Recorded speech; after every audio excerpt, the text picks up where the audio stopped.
So first of all, thank you, Leila, and the co-chairs for the very nice and you know organization of the conference, and also for inviting me to give this tutorial.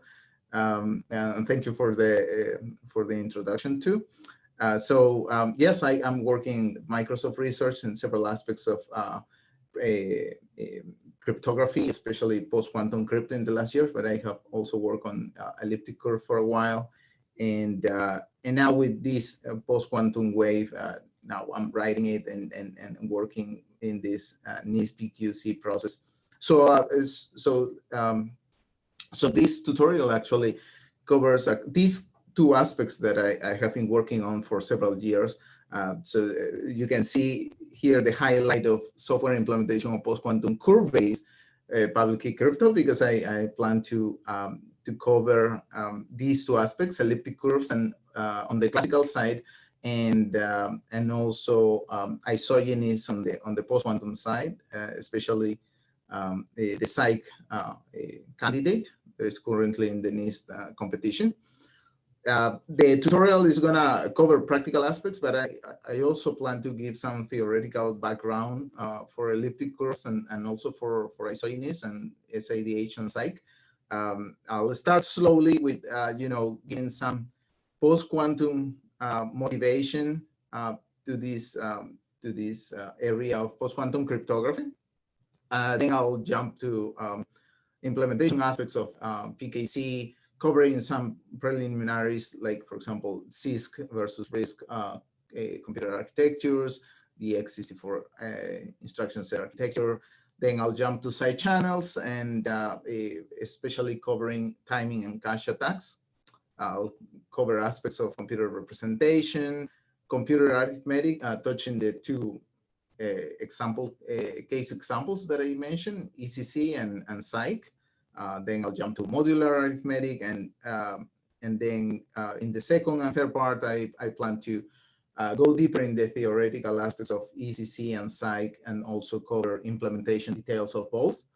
So for people familiar with ECC, maybe some of that part is going to be a little bit repetitive, but I hope some people could appreciate it. And by the end, I'll cover more recent developments with psych and isogeny-based crypto, and that might be more exciting for people that is looking, for example, for research opportunities out there. So let's see. Let's jump to the preliminaries. Here in the screen, you can see the main two buckets that we have for cryptography in use today. On one hand, we have symmetric key crypto, and with representative examples like AES cipher, and then the hash families like SHA-2 and the recent standardized family SHA-3.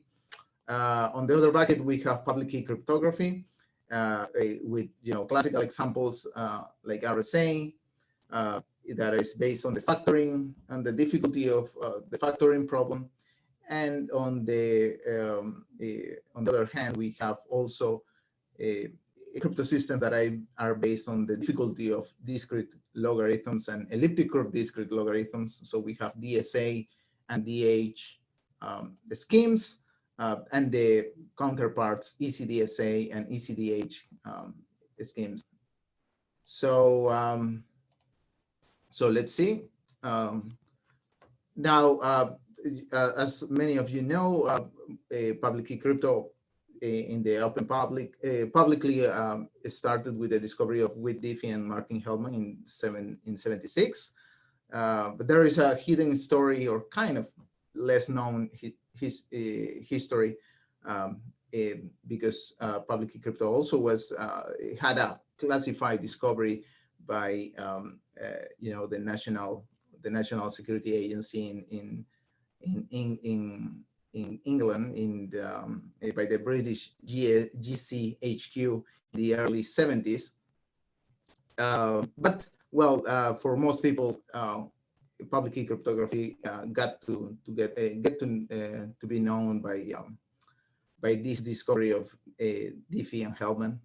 So on the classical public key cryptography side, we have finite fields that was the originally proposed setup for implementing public key crypto. Then came just right after RSA based on the integer factorization problem. And later on, we had elliptic curves with the elliptic curve discrete logarithm problem. Interestingly, one thing that is in common for these three setups is that all of them are based on number theoretical cryptography, which is probably a little bit different to the situation that we have right now. We have a larger variety that is not necessarily based on number theoretical crypto for post-quantum crypto. So there's a larger variety of schemes out there. But for classical crypto, this is it. This is mainly the stuff that we use, and it's based on number theory mathematics. Right. So what happens? What's the problem with this classical crypto is, well, as you know, there are a strong development, hot research area in quantum computation that is promising to bring many interesting developments for many aspects in science. The problem is that it's also promising to break most of our classical cryptographic schemes for public key crypto. And so go back to our two buckets of symmetric key crypto and public key crypto.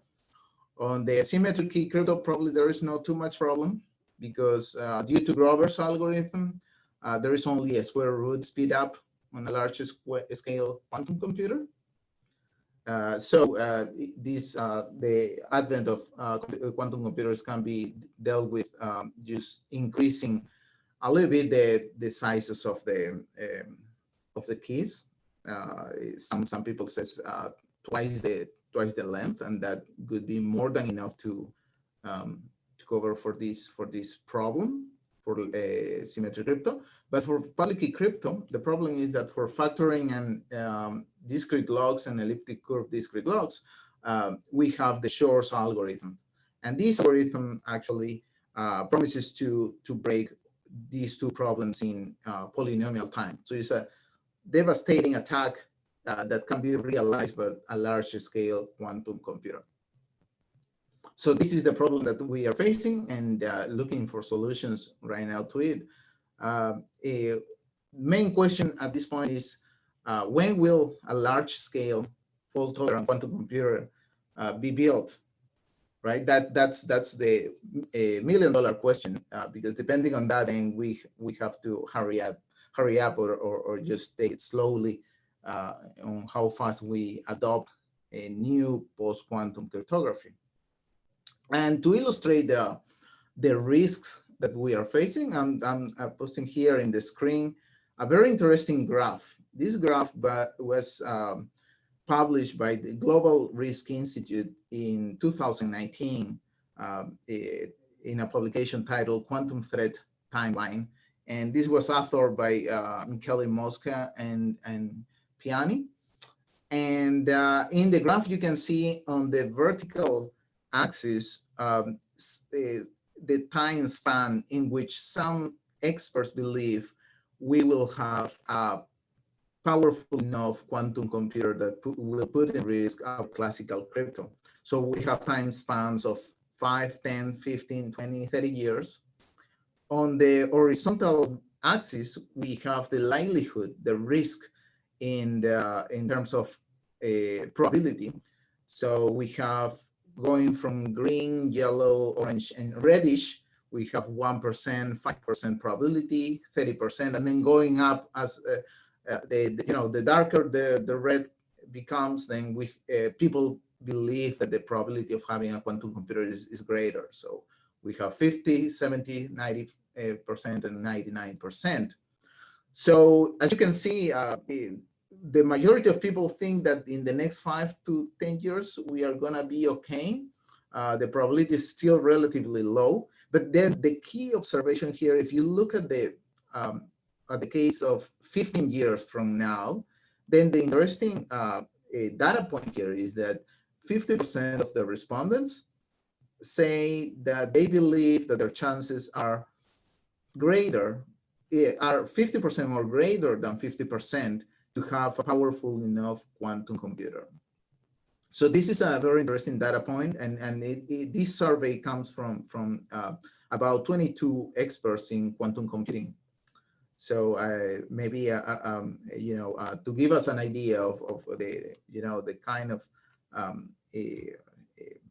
periods of time span that we should look at to develop cryptography that protects our systems. All right, so and we know that many companies are working on it. So although it was progressing very slowly in the last decades, in the last few years we have many companies working on it, private companies, but also governments and many companies out there that are developing these quantum computers. And although there were some deniers out there a few years ago, and there's still some some people that doesn't believe that we will have a powerful enough quantum computer developed, the optimism has been rising very, very quickly, especially in the last years. All right, so to deal with this problem, we have probably most of you know the NIST response is basically try to standardize new algorithms that are quantum safe. And in the timeline is something like follows. In February 2016, NIST announced initial plans for standardization of post-quantum algorithms. Then in November 17, the official start of the competition was done. It was the first round of the NIST PQC process, and there were accepted like about 69 submissions. And the process is still ongoing. We are entering the third round. We just started it in July of this year. And well, the goal is to standardize key encapsulation, encryption, and digital signature schemes. For the purpose of this tutorial, I'll focus on key encapsulation mechanism. And the reason is the following. If we pose the question of what do we need to protect now, if we, let's say, assume a timeline of 15 years, for which we will have a large-scale fault-tolerant quantum computer, then what attackers can do is record encrypted data today, and then use a quantum computer in the future, let's say in 15 years from now, to access that secret data. The situation with signatures is a little bit different because in most scenarios, the integrity of authentication only matters at the time of connection. So, the main conclusion here is that what we need now is quantum-resistant key agreement and encryption for long-term security. All right, so now for, as I said, I'll focus on key encapsulation mechanisms. This is called a CHEM, and we have three families of key encapsulation mechanisms. We have code-based, lattice-based, and isogeny-based. So in the bucket of code-based cryptography, we have a conservative option with classic McLeese, but also more efficient alternatives like BIKE and HQC. The case of lattice-based, which are the most popular ones, the one that has more candidates in the competition, we have NTRU. The conservative option here is ProtoChem, which is based on the standard learning with errors problem. But other options that are more efficient are NTRU, Kyber, based on the module learning with errors problem, and Saber, based on the module learning with rounding problem. Now, along in the isogeny-based bucket, we have Psych, the only candidate that is curve-based and isogeny-based, and this is the one that I'll cover in this tutorial. All right, but I said also that I will talk about ECC, classical ECC, and the answer, because then why we care about this stuff anymore, the response is that post-quantum crypto is still maturing. our confidence on its security and efficiency is growing rapidly, but there is still a gap. And depending on the particular algorithm and post-quantum family, that gap can be larger. And so really, really the solution, the current solution that we should adopt here is to use a hybrid approach. While our confidence still grows for post-quantum crypto algorithms, we should still combine classical schemes like ECC and post-quantum schemes like, for example, Psych. And there are already several publications out there that treat this important topic of hybrid protocols that combine both. There are even some IETF drafts out there that are circulating that also address these issues. So this is what we expect to have in the next few years: combine hybrid protocols that use quantum safe algorithm, but also uses a classical scheme for increasing the confidence in the protection of a system. All right, so maybe this is a good point to check for questions before jumping to implementation aspects of PKC.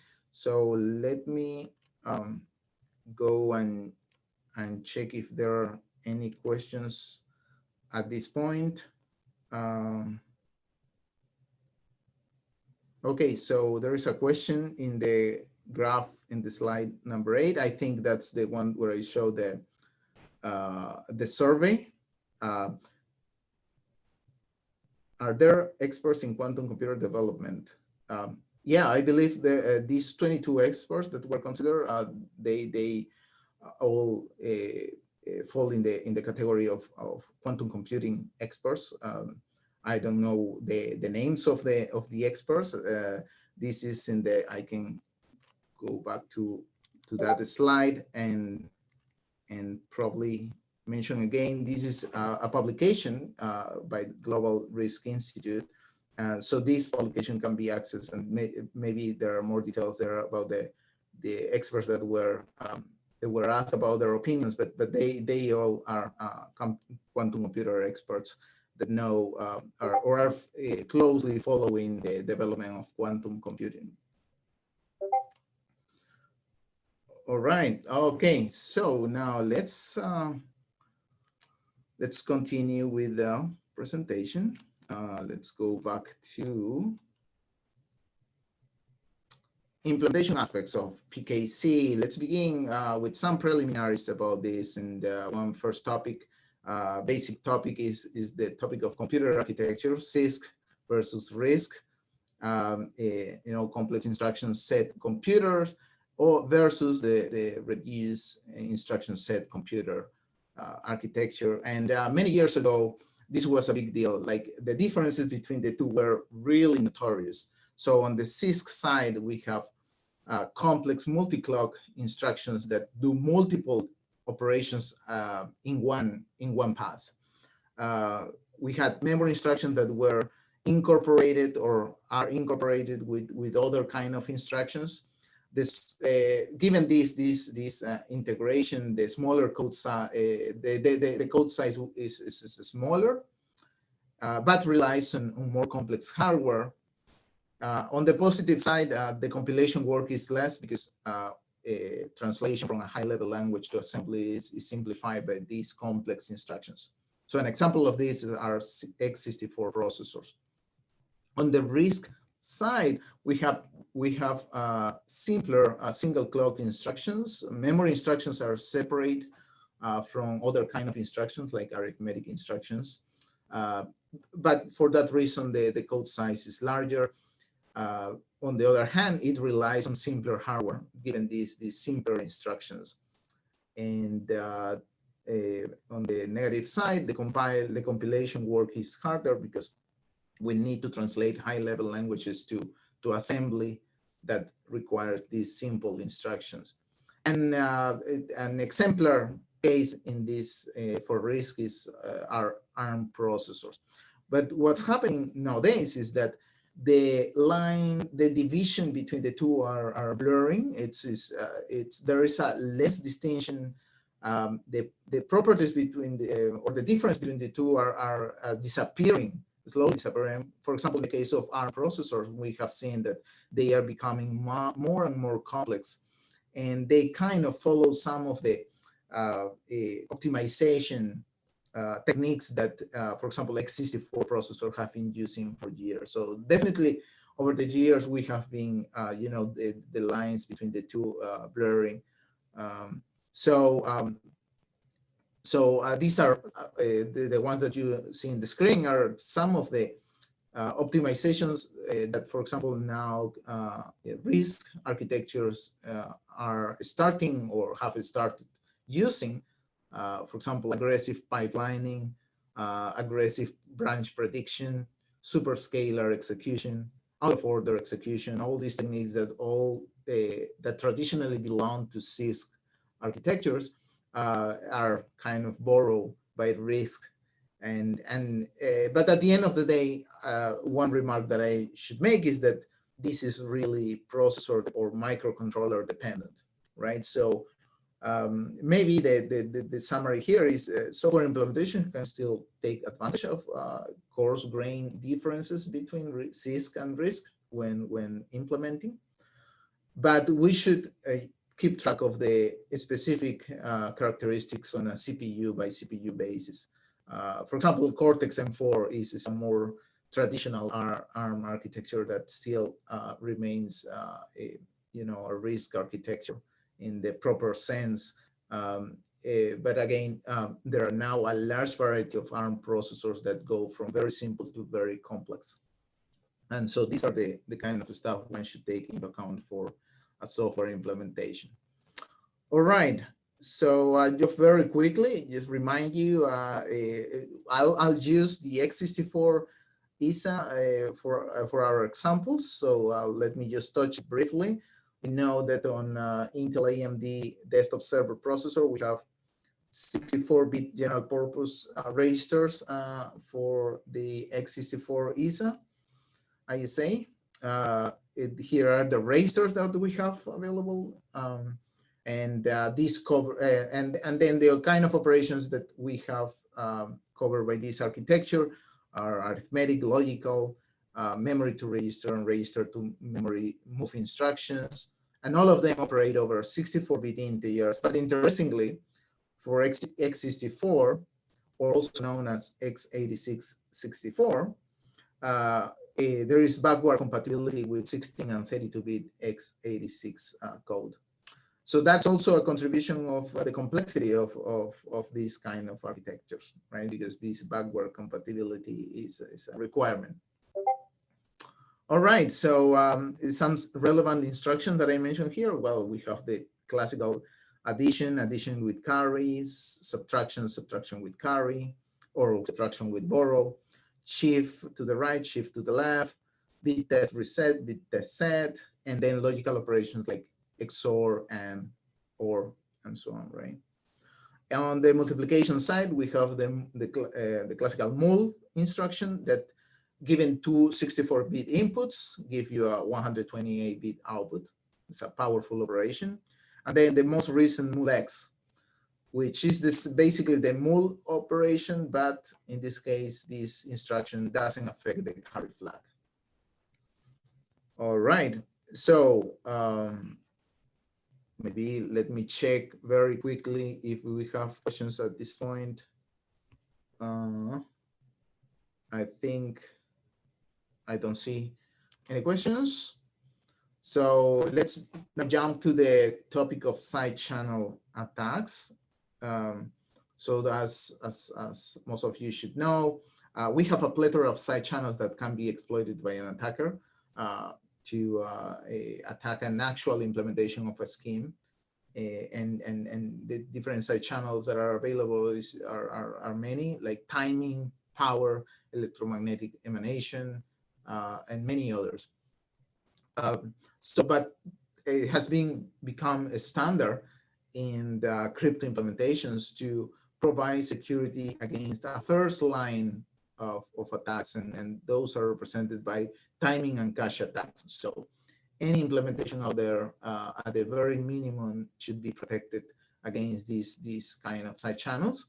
And so it's a standard nowadays to have crypto software implementation that run in constant time. Constant time is a typical a kind of well-known approach to protect against these timing and cache attacks. And basically the idea is to make the program flow, including memory accesses, independent of secret data. All right. So, but just a warning that small devices should also protect against other kind of attacks like power or electromagnetic attacks. But for the purpose of this tutorial, I'll cover this first line of defense here. So I'll talk about time and cache attacks. All right, so let's go to the details of this kind of issue. There are two main sources of timing leakage in a computer program. One is given by conditional statements in, for example, if then else statements or do while statements. And the second one are memory accesses through table lookups. And the main problem is when these execution conditions or table lookup indices are secret dependent. Let's look at each one, each of the two. So let's begin with conditional statements. Let me give you a very simple example with if then else. So we traditionally have something like this. We have a condition that is evaluated, and then depending on the condition, if it is true, we will do some kind of operation and store it in some temporary registers. Let's call it X. So the statements in the first part are called do this, and the results are stored in X. But if the condition is false, then we execute the part that well, it's called here do that, and the storage is done on register Y. So this is a simple if then else statement.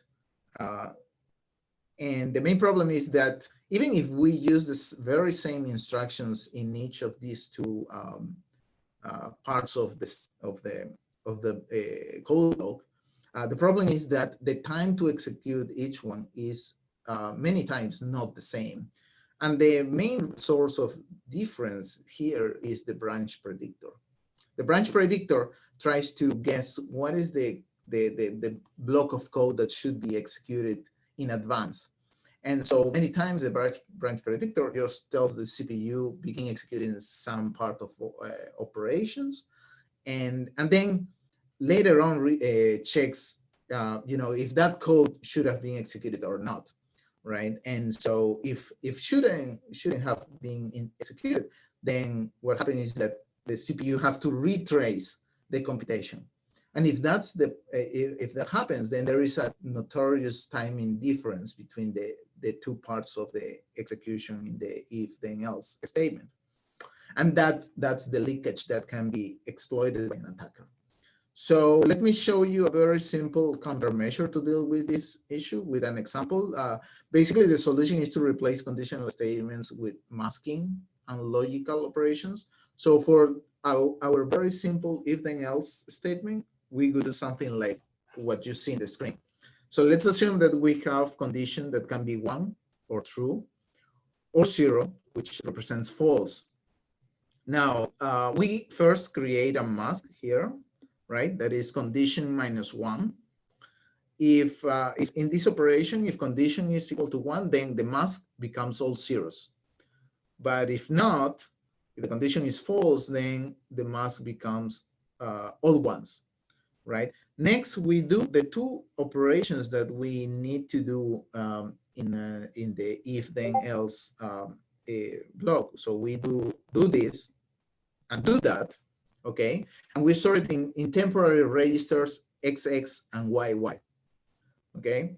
Then at the end, we apply the mask using logical operations. So you can see here in the last two lines, for example, if we have a mask that is all zeros here, then this part is canceled out, and then XX goes to X as expected.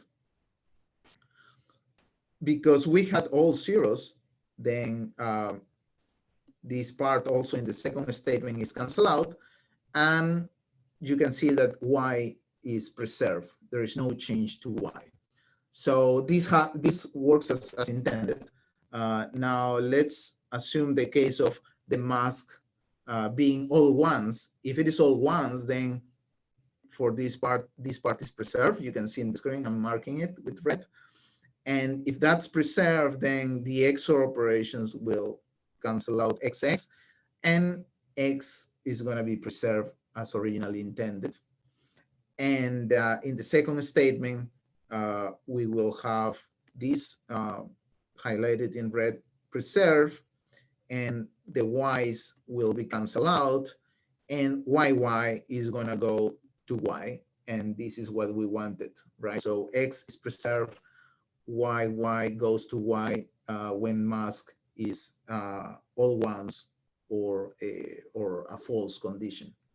So you can see here, this is totally a constant time if we use masking and XOR and operations, logical operations, and that's the way to deal with this kind of problem. Now, there is an interesting data point here, and is that sometimes the constant time version can be faster than the if then else version. And this is not straightforward to see, because if you look at the execution, you are doing both statements, both cases in one pass. You are doing statements called do this and do that here, while with an if it's not the case, right? But the problem is that branch mispredictions can be very expensive. As I said, branch mispredictions branch predictors try to guess what's going to happen. So if we are working with a deep pipeline, for example, in x64 platform, then the branch predictor will try to let the computer execute too many instructions in advance. And if the condition is false, then it has to retrace all that information, all that executed code. And that can be expensive, as I said, for deep pipelines. So it might be the case that constant time versions of the function in some cases is faster than the traditional constant time version. So that's interesting.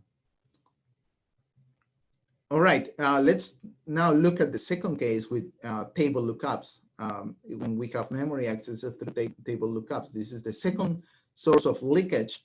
And let's illustrate it here with Alice having a table of values with, let's assume the indices are, the access to this Alice table, to Alice's table is secret, values from T0 to T7. Then we have on the right side a cache. And then what the attacker can do is to flash the cache and then populate with data, with her own data. Then Alice will try to access her table. And so let's suppose she wants to retrieve T0. So she goes and read it directly. The problem is that the cache is gonna, in some cases, store that in the cache. Is gonna be stored there. And then the attacker can simply pass over his data. And as we know for how cache works, if the retrieving data takes longer, his data takes longer to read, then that means that specific line in the cache has been replaced by other data, most probably the user data, and then can learn that, for example, in this case, Alice read the first entry in her table, which corresponds to T0. So to deal with this problem, what we have to do in constant time is basically do linear passes over the full table and retrieve a value through masking. So it would be something like the following. So now, again, we have Alice's table and cache. The attacker again flushes and populates the cache memory with his data. And when Alice tries to access the value T0 in this case, she has to do it one by one. So she has to read all the values from T0 to T7. And in each case, she begins to apply some masking similar to what the masking that I use for the if then else case. She does some masking to retrieve the data or not in constant time, right? So she goes and does it for T1, T2, up to T7. So she actually reads everything and just stays with the value that she wants, or keeps the value that she wants. And that way, the data that is stored in the cache is going to be completely independent of the memory contents and the indices that are used to access the data. So there is no leakage of information through the cache in this case. All right, so these are the two kind of simple countermeasures, but a standard nowadays to implement software crypto implementations. And so you should take into account. Okay, so maybe it's time to check if you have any questions in the chat. Let me see. All right, I think let me check the other chat. Okay, I don't have questions. So let me do this last part before we go to our first break. Let's cover the topic of computer representation. Okay, so for computer representation, this is an important topic because to implement efficient arithmetic, we need to use the proper representation for our underlying elements in the crypto system. This here is the typical representation that we use in computer architectures. We have let's suppose a t-bit integer a that is represented in radix 2 to the r. So we have digits in this representation that are r-bit long, and so a is this representation with digits a sub I, and so in total, to represent an element a, we will need t divided by r, or well, the ceiling of this value, t divided by r number of limbs. All right, and there are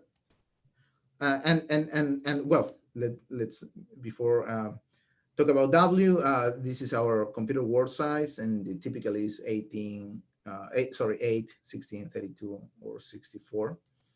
And here are the two typical cases that we have in crypto implementations. We either use a full radix representation, where the bit length r is exactly the word length, so meaning that the digits don't have any space for intermediate accumulations, or we use a so-called reduced radix representation, where r is smaller than the computer word size. And let's look at the graphic representation of both. In a full radix representation, we can see the digits. This implies that every digit occupies one full computer word size, right? So for example, for the example of a 128-bit element in radix 2 to the 32, we will have exactly 4 limbs, and there is no room for accumulating intermediate values without word spilling. That means that if we add two 128-bit elements, every addition of the digits will have a carryover, right? That has to be taken into account for the next digit addition. But if we use, for example, a reduced radix, we have something like in the bottom, where every digit is slightly larger than every digit is slightly smaller than the computer word size. This is the computer word size, and the digit just occupies one portion. And here in a shadow is the portion that is free. This is useful if we want to do operations where we can accumulate values and ignore the carry bits, or ignore whatever is being accumulated. And this is very useful, for example, to do vectorized implementations. All right. So why they are different, and what's the usefulness of this stuff? Is like well, in the case of full radix representation, this is easier to use in generic libraries, for example, because well, it's the standard way to represent elements using the full radix. It is efficient when instructions with carries are efficient and multiplication is relatively expensive. And this makes sense, right? Because if we need to have operations like, for example, addition with carry, if they are very inexpensive, then it's okay to have this full radix where you have to deal with the carries. And this is, for example, the case of non-vector implementations, 64-bit AMD processors, Intel Atom, 32-bit ARM, and so on. But reduced radix representation can be useful in some cases where we have special purpose libraries that exploit, for example, vector instructions, or when instructions with carries are relatively expensive and multiplication is efficient. And now, again, makes sense. If additions with carries or subtractions with borrows are expensive, then it's better to avoid them. And this, for example, happened with non-vector implementations on 64-bit Intel processors. And in some cases also it's convenient when you use a high-level language with C, like C, that where access to instruction with carries is not so easy. All right, so these main two differences between the two. And just to highlight the kind of performance difference that we see in practice, here I present the example with curve 25519, this elliptic curve. Several years ago, it had two implementations, one using a reduced radix 2 to the 51, and another one using a radix 2 to the 64, so full radix. They are called AMD 64-51, AMD 64-64. And in this curve, we use the prime 2 to the 55, 255 minus 19. That's why the name of the curve. And here I want to show the performance that we collected from SuperCup for a bunch of computers. In black, the percentage in black here means that AMD 6464 full radix is better. And you can see that is mostly Intel platforms, server, desktop class processors. And in red, we have the case when reduced radix is preferred. And now I'm realizing there is a typo here, so it's the other way around. So in black means that the reduced radix is better. In red, the full radix is better. So, and now makes sense. Here in red, we can see Intel Atom AMD processor where addition with carries is particularly efficient. And so it makes sense to have a full radix implementation. All right, so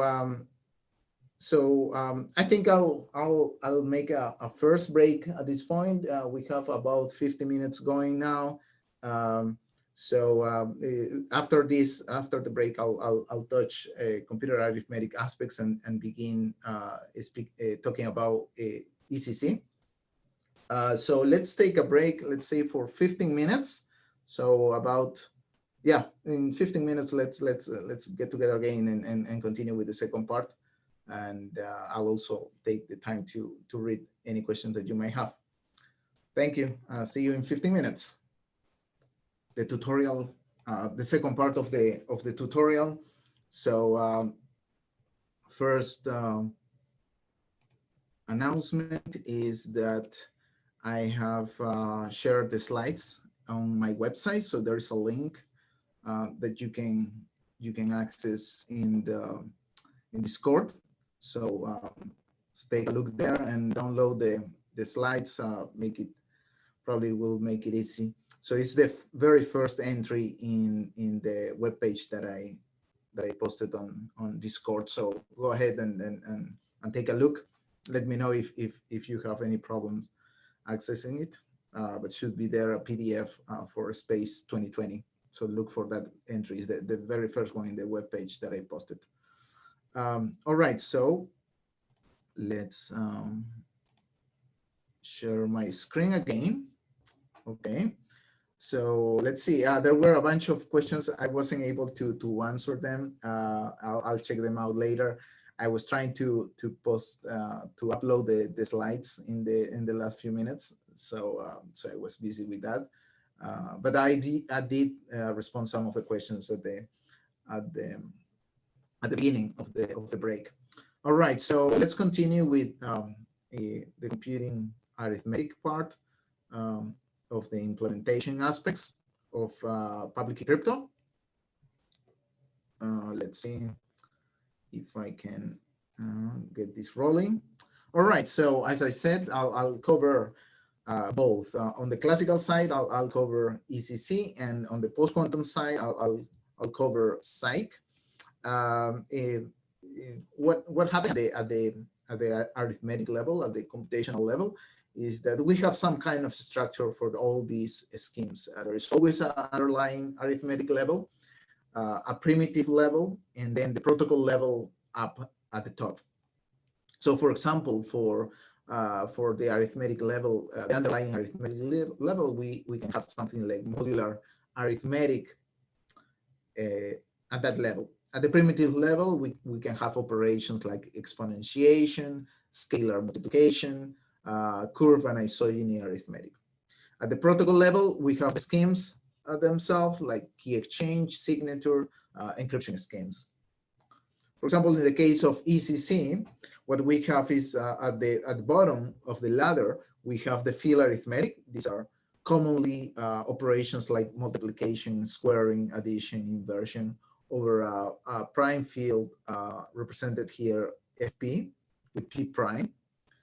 At the intermediate level, we have curve arithmetic. So we have the classical scalar multiplication and also operations like point doubling and point addition. And at the protocol level, we have ECC schemes like ECDH, key exchange, EC-based signatures like ECDSA and EDDSA. What's the case of Psych? Kind of similar. That's one nice thing about Psych is that inherits a lot of arithmetic that was used for ECC, as we will see also later. So at the lowest level, we have field arithmetic too. It's slightly more complex because we are working on operations like multiplication, squaring, addition, inversion over a quadratic extension field of prime characteristic. So in this case, represented by FP square for P prime. At the intermediate level, we have typical classical ECC operations like point doubling and addition, but other additional operations like point tripling, scalar multiplication too, but then also isogeny related operations like isogeny evaluation, isogeny computation, the isogeny tree traversal, and these I will cover in the third part of the tutorial. At the protocol level, we have the popular SIDH, this super singular isogeny Diffie-Hellman key exchange, and we have the IN-CCA2 secure key encapsulation protocol Psych. All right, so let's begin looking at the bottom of the ladder. Let's begin with the modular arithmetic. So we have, you know, these operations that are the heart of most widely used public key crypto systems, and actually the typical operation, the most time-consuming one is modular multiplication. This operation involves an integer multiplication and also a modular reduction. And most of you should know that there are two main approaches to implement this operation for integer multiplication. We have a school book that is basically an open scanning form of computation, and Comba that is a product scanning form. And if you haven't seen something like Comba, I'll show an example later on where you will see it in action. And these operations have quadratic complexity. So if we have n limbs to represent elements that are being multiplied, then we need n squared multiplications. And this works well for most sizes in ECC, for example, where we have a small number of limbs. For example, if we have a 256-bit ECC computation on 32-bit or 64-bit platforms, then we do need only a few limbs, and then that makes it, schoolbook or Comba the most efficient methods out there. But you should know that there are other subquadratic complexity algorithms like Karatsuba, for example, and Cook multiplication, but they are more slightly more complex, and so you have to take into account that complexity when implementing this. For example, to give you a data point, Karatsuba becomes attractive for a large number of limbs, like in the case of high security ECC, for the case of NIST P521. In that case, we have a prime that is 2 to the 521 minus 1. So it's a relatively large prime, and at that level, Karatsuba becomes to be an interesting option for 32-bit or 64-bit platforms. All right. There are many also, besides the standalone techniques of schoolbook, Comba, Karatsuba, there are many other hybrid methods in the literature that combine these techniques. And but we can classify the approaches in two generic flavors. So on one hand, we have an interleave integer multiplication reduction that merges both operations, and this is usually faster when we need a standalone modular multiplication, for example. On the other hand, we have a non-interleave or separated multiplication reduction technique. And this one is, for example, usually faster when we use lazy reduction techniques that try to avoid modular reductions. And you will see, for example, for psych, the separated approach is better. When I talk about psych, you will see. And regarding modular reduction, there are two main things that we have to take into account if we have a general form modulus, like in the case of RSA, or ECC over general primes, like brain pool curves, then we have to deal with a modulus that doesn't have a special form. And this in contrast to the high performance option of this special form modulus that is used in many modern elliptic curves. We include, the old NIST P256, but we have curves like curve 25519 or 4Q that is a curve that uses endomorphisms. There are two main reduction methods out there, Barrett reduction and Montgomery reduction. But I'll talk mostly about Montgomery reduction because that's probably the most efficient method for software implementations on 32 and 64-bit platforms for ECC and mostly for psych. This is also something that I will mention in the third part of this tutorial.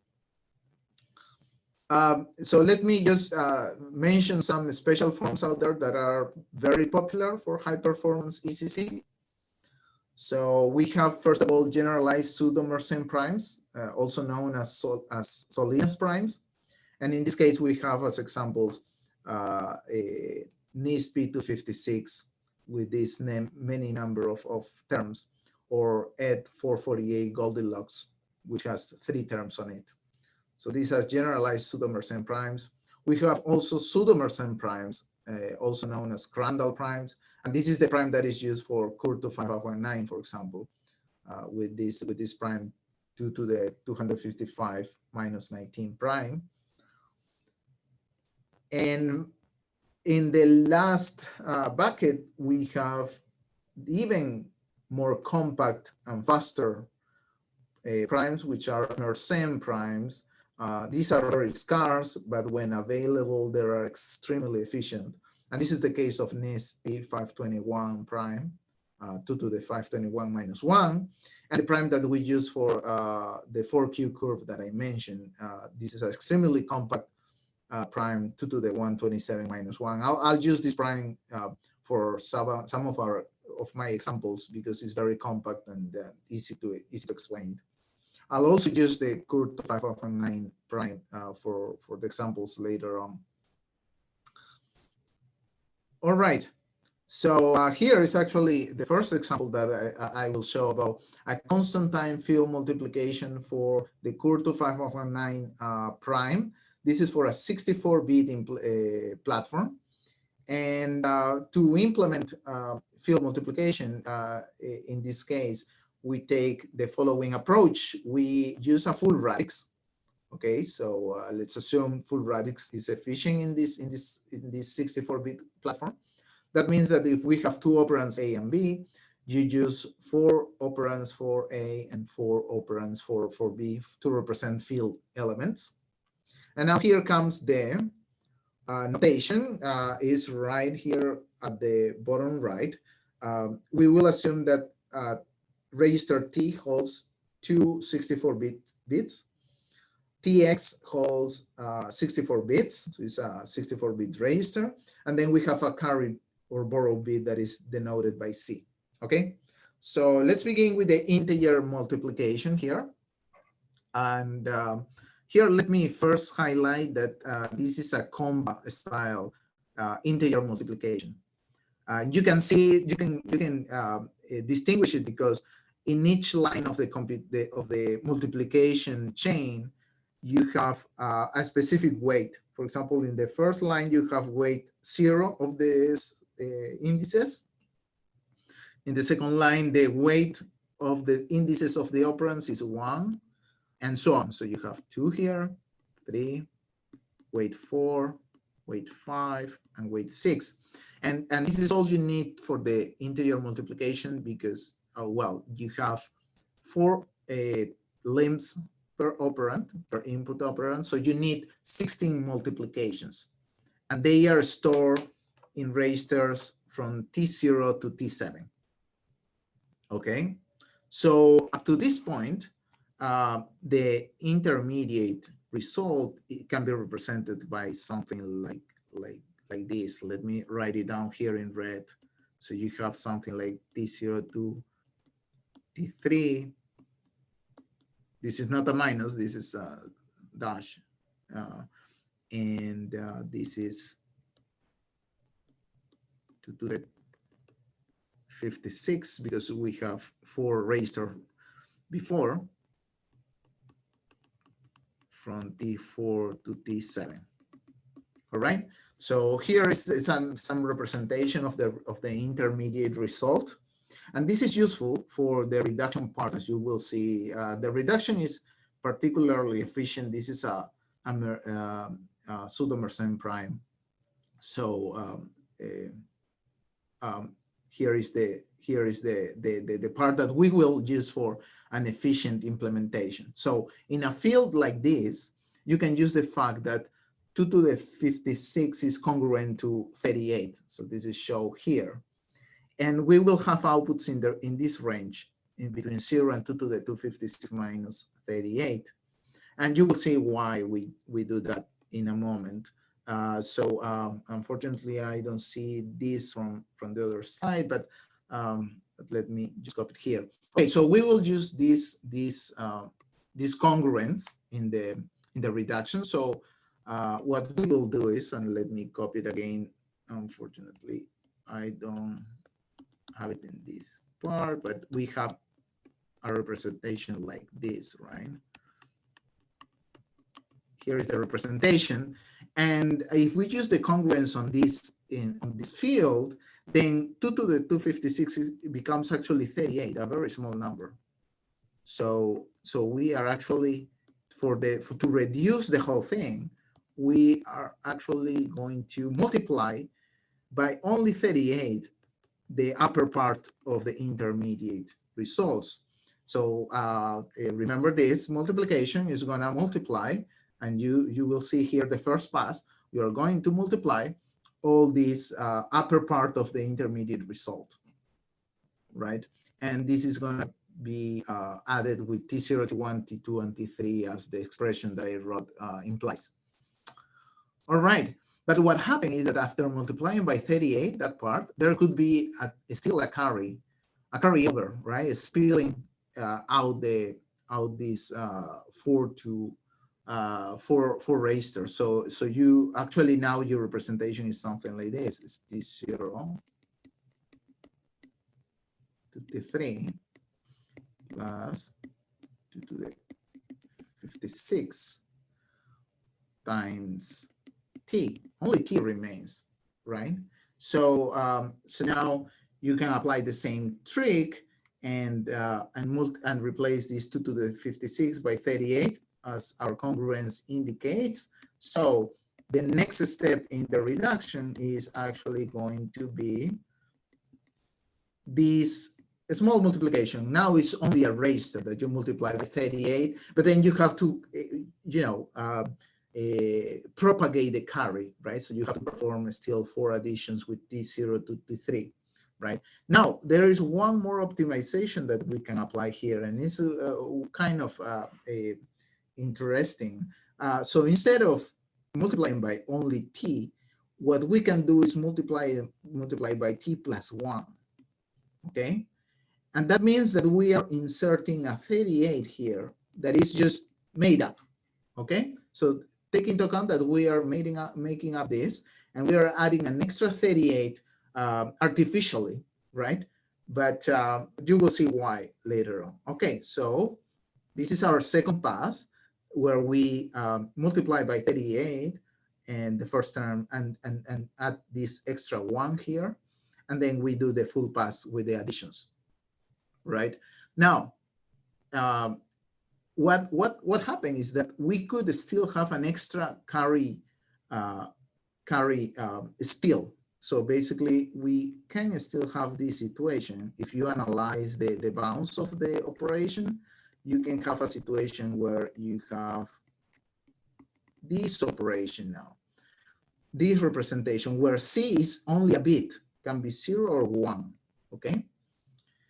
And that's the reason why we added this extra 38 here in this stage, because if that carry is 1, then that means that this operation is actually doing this, right?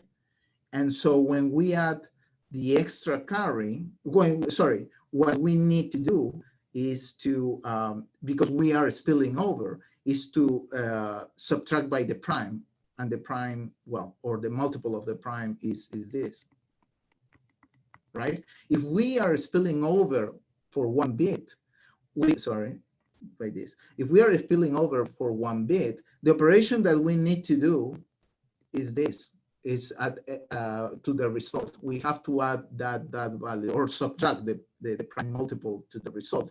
So by pre-adding this 38, we're actually, doing something in advance that is going to be needed later on. So as you will see in the next pass, we already take into account that we already added by 38. And if there is an extra carry, that extra carry is just discarded. So it's like subtracting 2 to the 256. And so this operation is taken into account without doing it, explicitly. So that's why we added this extra 1 here, so that we can do this operation very efficiently. And so we only need 1 extra pass where we, do the carry part and reduce to this range. And this with this pass, we are totally in this range between 0 and 2 to the 256 minus 38. If we wouldn't have done this extra plus 1, we would have needed an extra pass yet to do this. Now there is a small complication here, because now you will see that this multiplication 38 times the carry is only done if the carry is 1, right? If the carry is 0, we shouldn't multiply it. So there is a condition here, and the question is how to deal with that in a constant time manner, because everything is constant time, as you can see, multiplications and additions, but then there is this sudden condition here that we have to to deal with. All right, so let me show you how you deal with that kind of stuff in practice.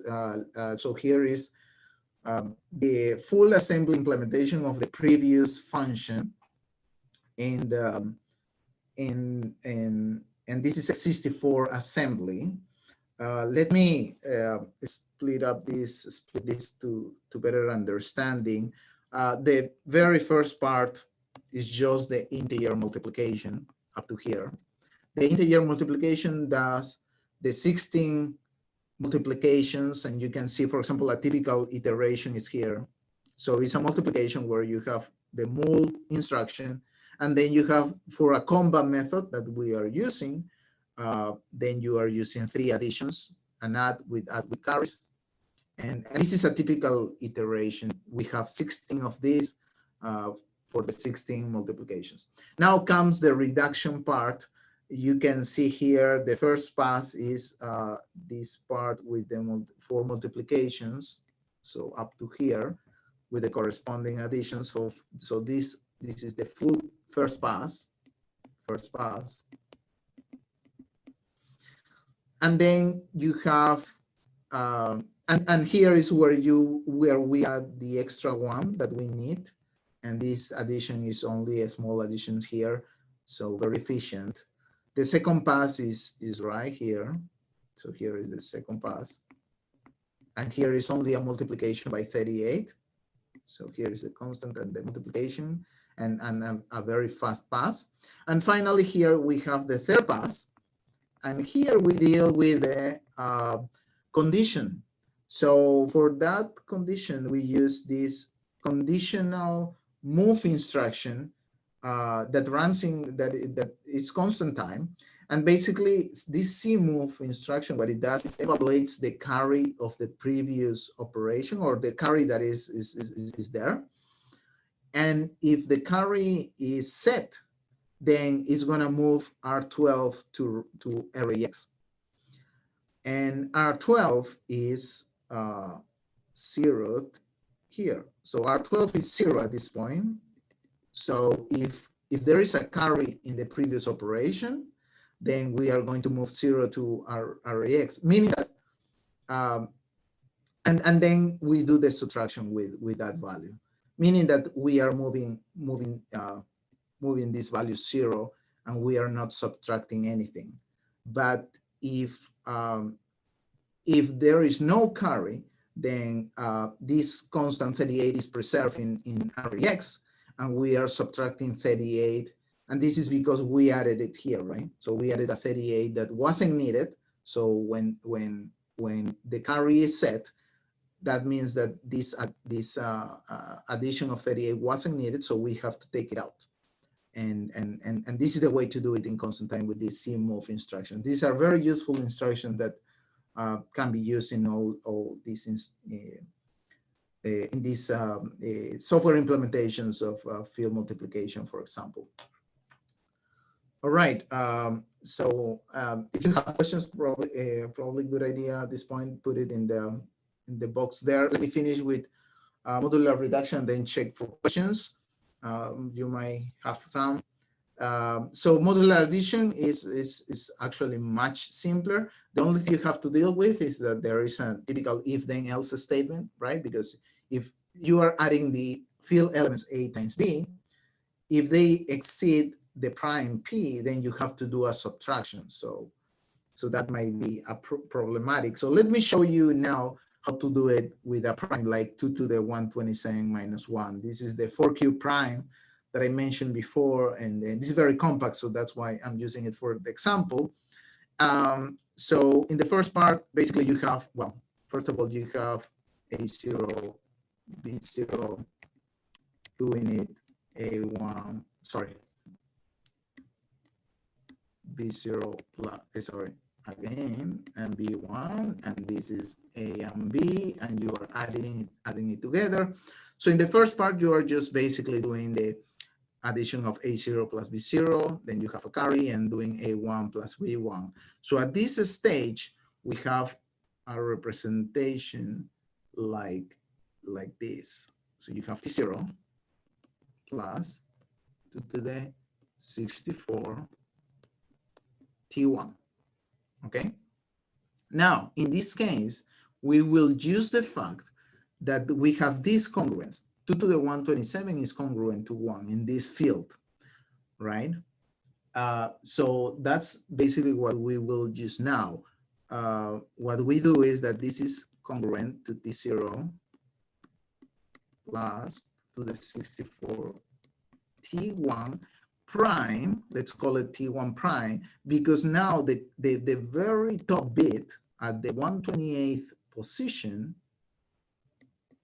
we will call it carry. Okay, so we have split the second register in T1 prime and C. And so the very last top bit is gonna call C. And now here comes the congruence. So 2 to the 127, you know that is equal to 1. So this actually becomes just an addition with the carry. And this is what we do in the second part. Basically what we do is well, first of all, we catch the carry, which is here. And then we create a mask to, this is basically T1 prime, to obtain T1 prime here. So we have to mask it with a value 2 to the 63 minus 1. This is an AND with 2 to the 63 minus 1. And then we have T1 prime. And basically now we can proceed to do this operation that now becomes T0 plus, I'll just write it here for clarity, 2 to the 64 T1 prime plus C. And this is what happens right here. We add T0 and C here, and then just, well, T1 prime plus whatever the carry that is from the first addition, right? And as simple as this, you can see that with these pseudo Mersenne primes and Mersenne primes, you can use this congruence to do very efficient modular reductions. And I hope this really illustrates the simplicity of the reduction of these techniques in comparison with a general prime, for example.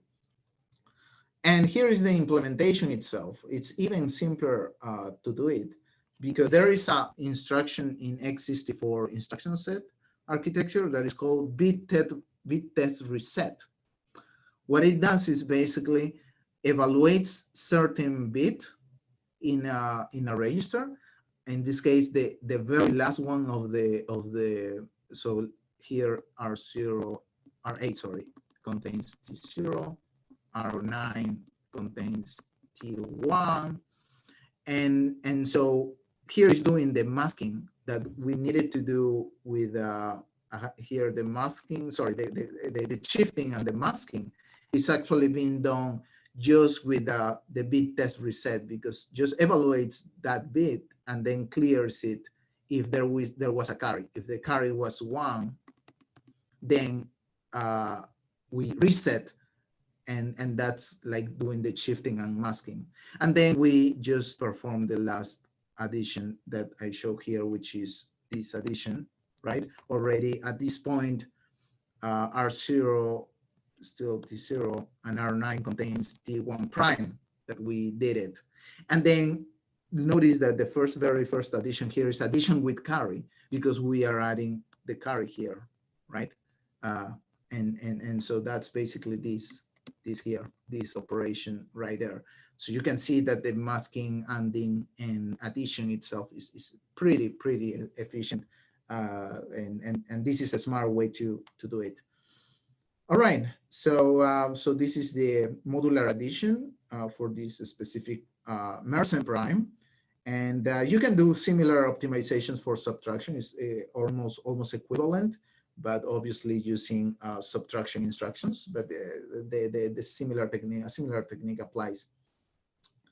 All right, before we go to a break, or maybe let me check if we have some questions there in the chat. Okay, I don't see any, or well, at least not in the last part. Maybe there are more questions that I missed before. Apologies for that, but probably I'll try to go through the questions later on. But for now, let's continue. So let's see. let's go back to the presentation. Okay, so so this implementation that I mentioned is full radix. So what about reduced radix? And I think some questions in the chat were related to this. With the reduced radix, the nice thing that we can have is that we have extra room in each limb to accumulate carries. So to illustrate, it's very simple. But to illustrate, let me show you this example also with the field f sub 2 to the 127 minus 1. In this case, for example, if we are using a computer of word size 64, we can, with a reduced radix, we can represent a field element in this field like this with 3 limbs, A0, A1, and A2. And we can use radix 2 to the 43. That means that the element, the full element, can be represented with digits 43 bit, 41 bit. And this completes totally 127. But now this is the kind of stuff we can do. Let's suppose we have to do a field addition. Because we have the extra room, we don't have to deal whatsoever with carries. So an addition of this kind is simply done in this way. No carries whatsoever. The extra carries are just stored, let's say, for a moment in the extra room. And compare that with the pseudocode of the full radix version. So totally a much more efficient pseudocode, right? And similar for subtraction. So we can just subtract and keep all the intermediate accumulations in the extra room that we have in the limbs. All right. So I hope that clarifies this case of reduced radix and the kind of stuff you can do with it. There is one more issue that well, first of all, this is very efficient, especially if you want to use vector instructions, right? Because that's the way vector instructions work. They don't deal with carries. They just do a vector addition or vector subtraction. But there is one issue that you have to deal with. Not everything is for free, and is that at some point you have to do a carry correction. And I mentioned this in the chat. So you are doing a bunch of additions, subtractions, or whatever, and at some point you will run out of the room, right? You will need to correct that extra room because either you don't have enough space, or you have to deal with multiplications or reductions, right? And in that case, you have to do basically, you have to return the extra the bits that are in the extra rooms. You have to restore it to the actual digits. And you have to do an operation like this one. For example, for our 4q prime, we have to begin taking these chief operations and masks, because basically what you have to do is to take the bits in that extra storage and put it right there in the next digit, in the next limb, and put it there. Restore it to the right limb where it belongs, right? So what you need to do is basically just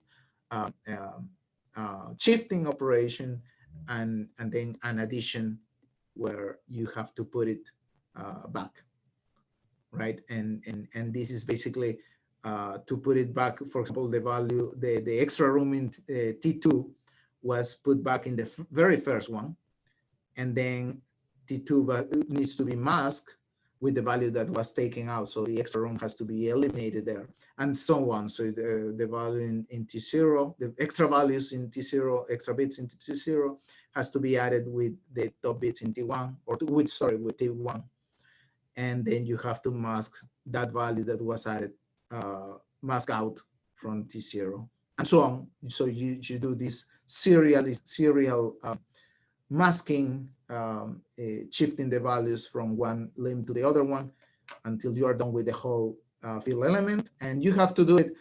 The thing is that you can do it after the multiplications. You don't need to do it if you are doing a smart reduced radix representation where you have enough extra room. You can perform all the additions and subtractions that you need to be done.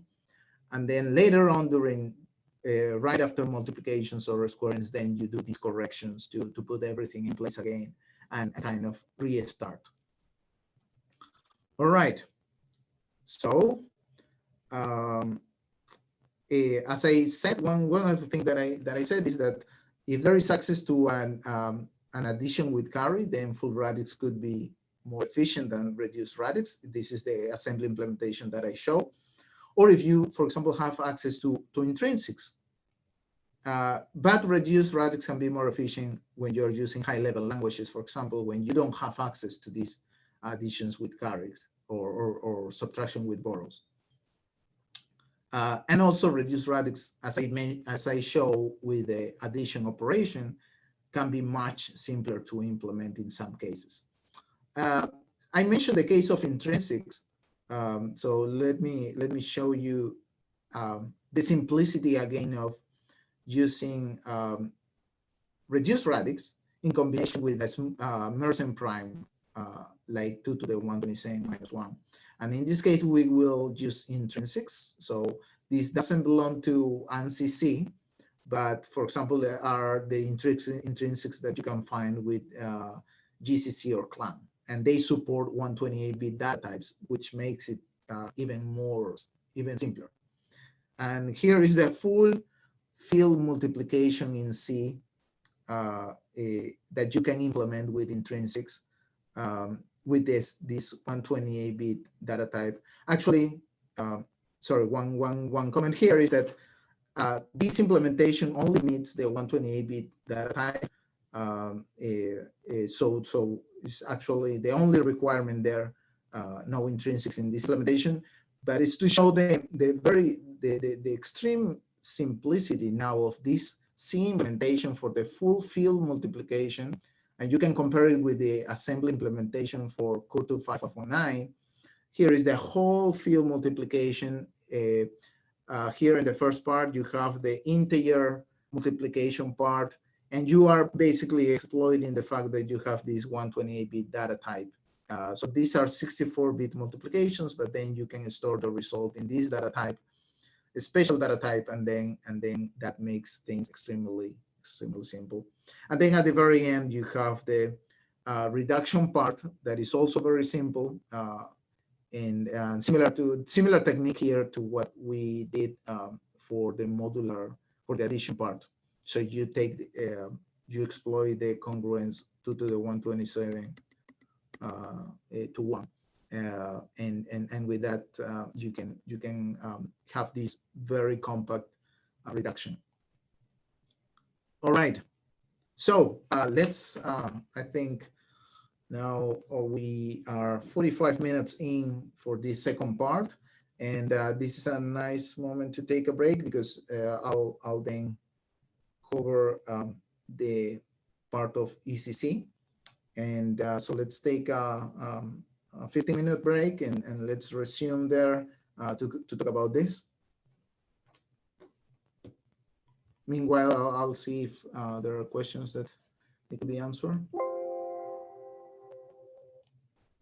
All right, I think I'll continue now, kind of probably challenging to complete the 2 tasks that we have now, which is to cover some theory about ECC and psych together with implementation aspects.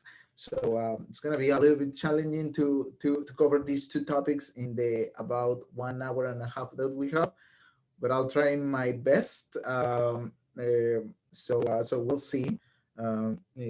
First, before continuing, let me address one of the questions from someone in the audience about quantum cryptography. So here we are talking about post-quantum crypto, which is different. Quantum cryptography tries to exploit the physics of or quantum physics to perform cryptography itself.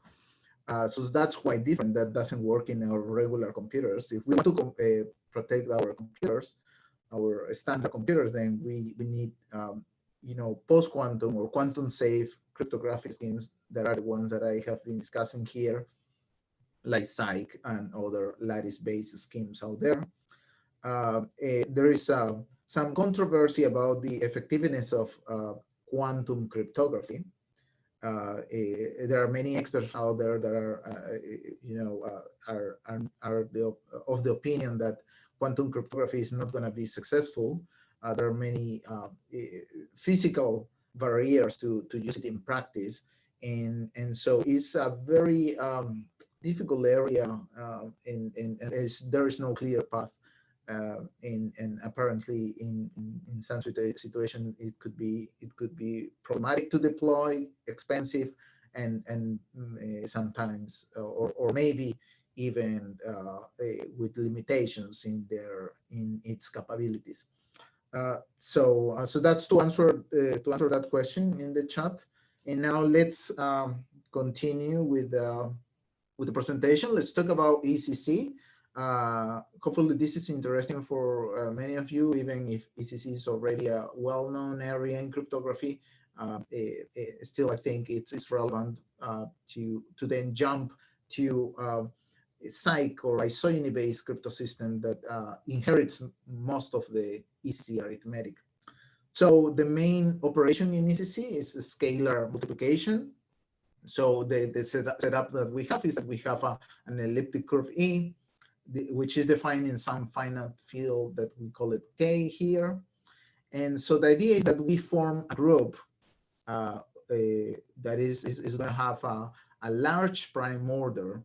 Let's say it has n elements. And this large prime order subgroup of n elements is going to be our setup for cryptographic operations.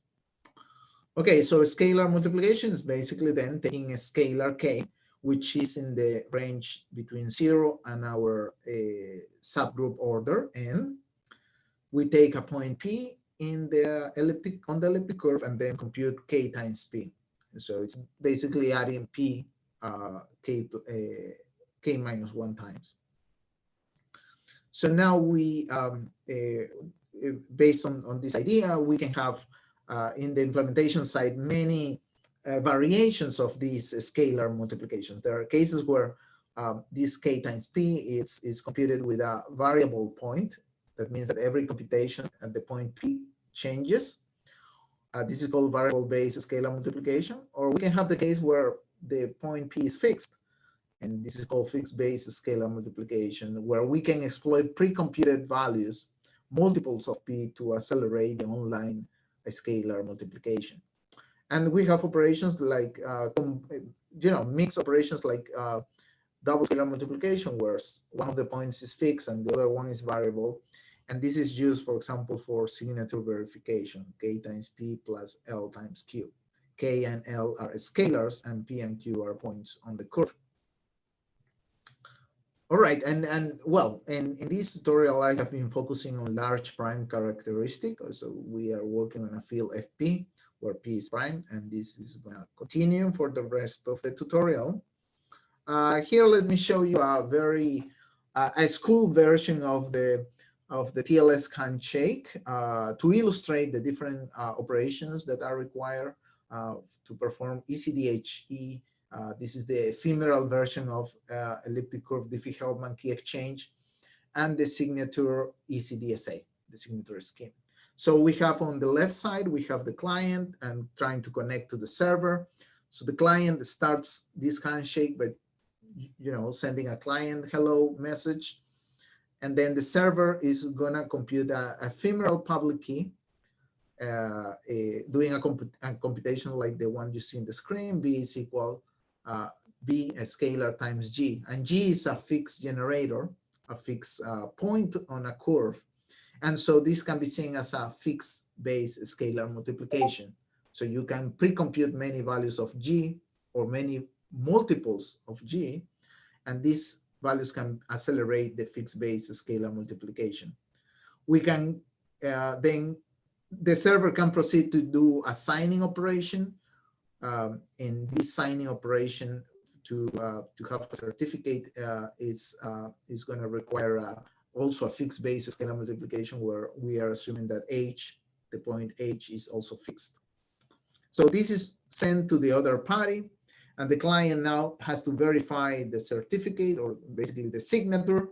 And as I mentioned, you use a double scalar multiplication, and then it needs to proceed to also generate a ephemeral public key that is used for the key exchange.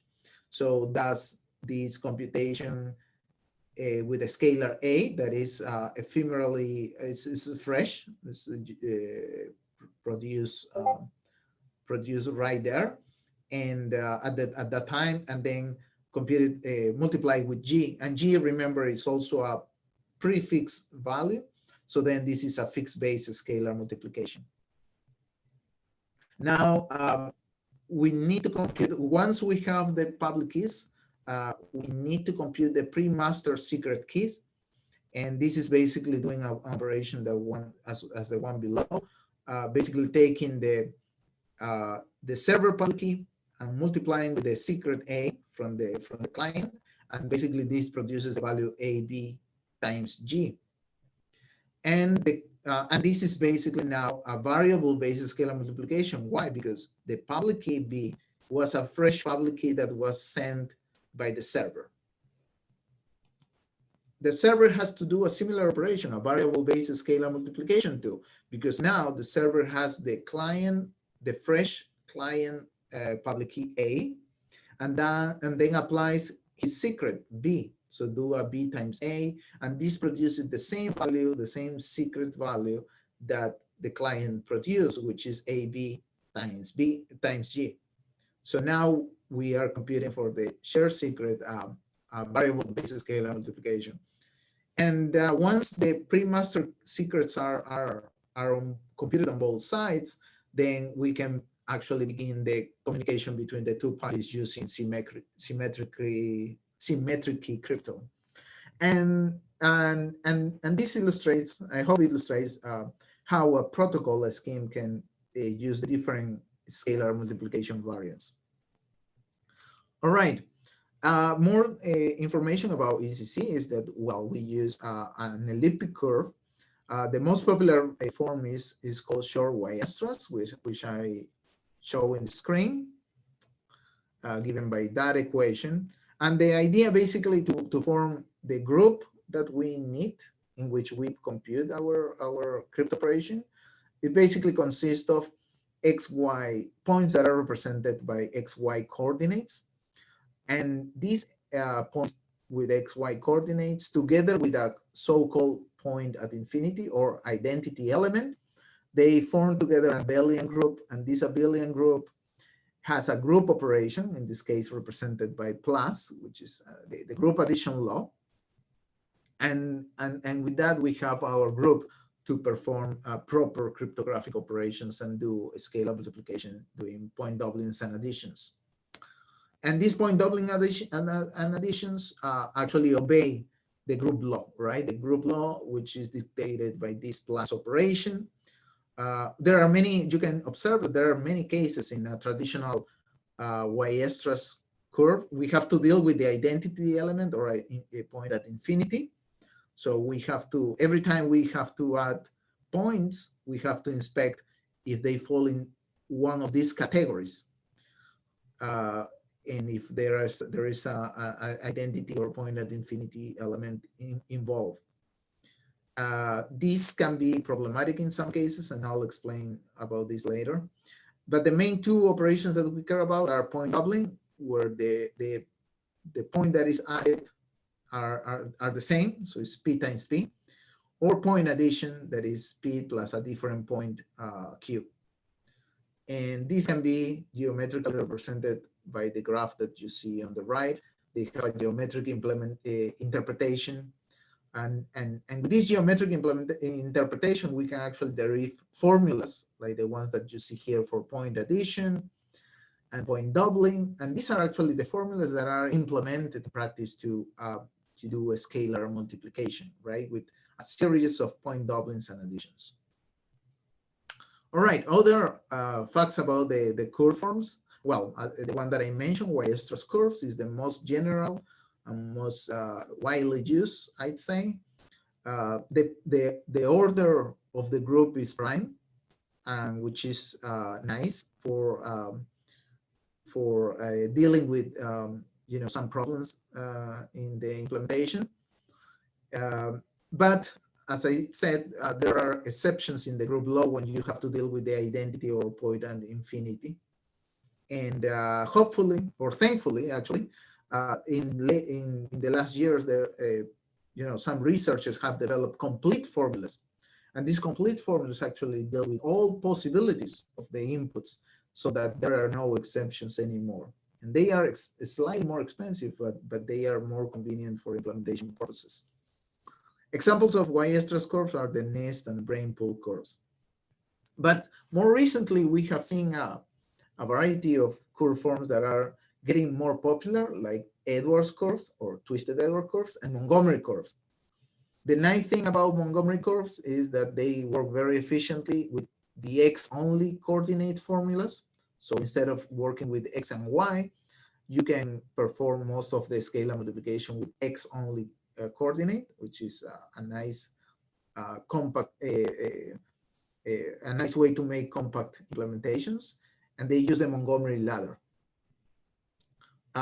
In the case of twisted Edwards, it has very fast arithmetic, so they are actually the fastest out there, and some of the group laws are complete, meaning that they have also complete formulas to perform, arithmetic.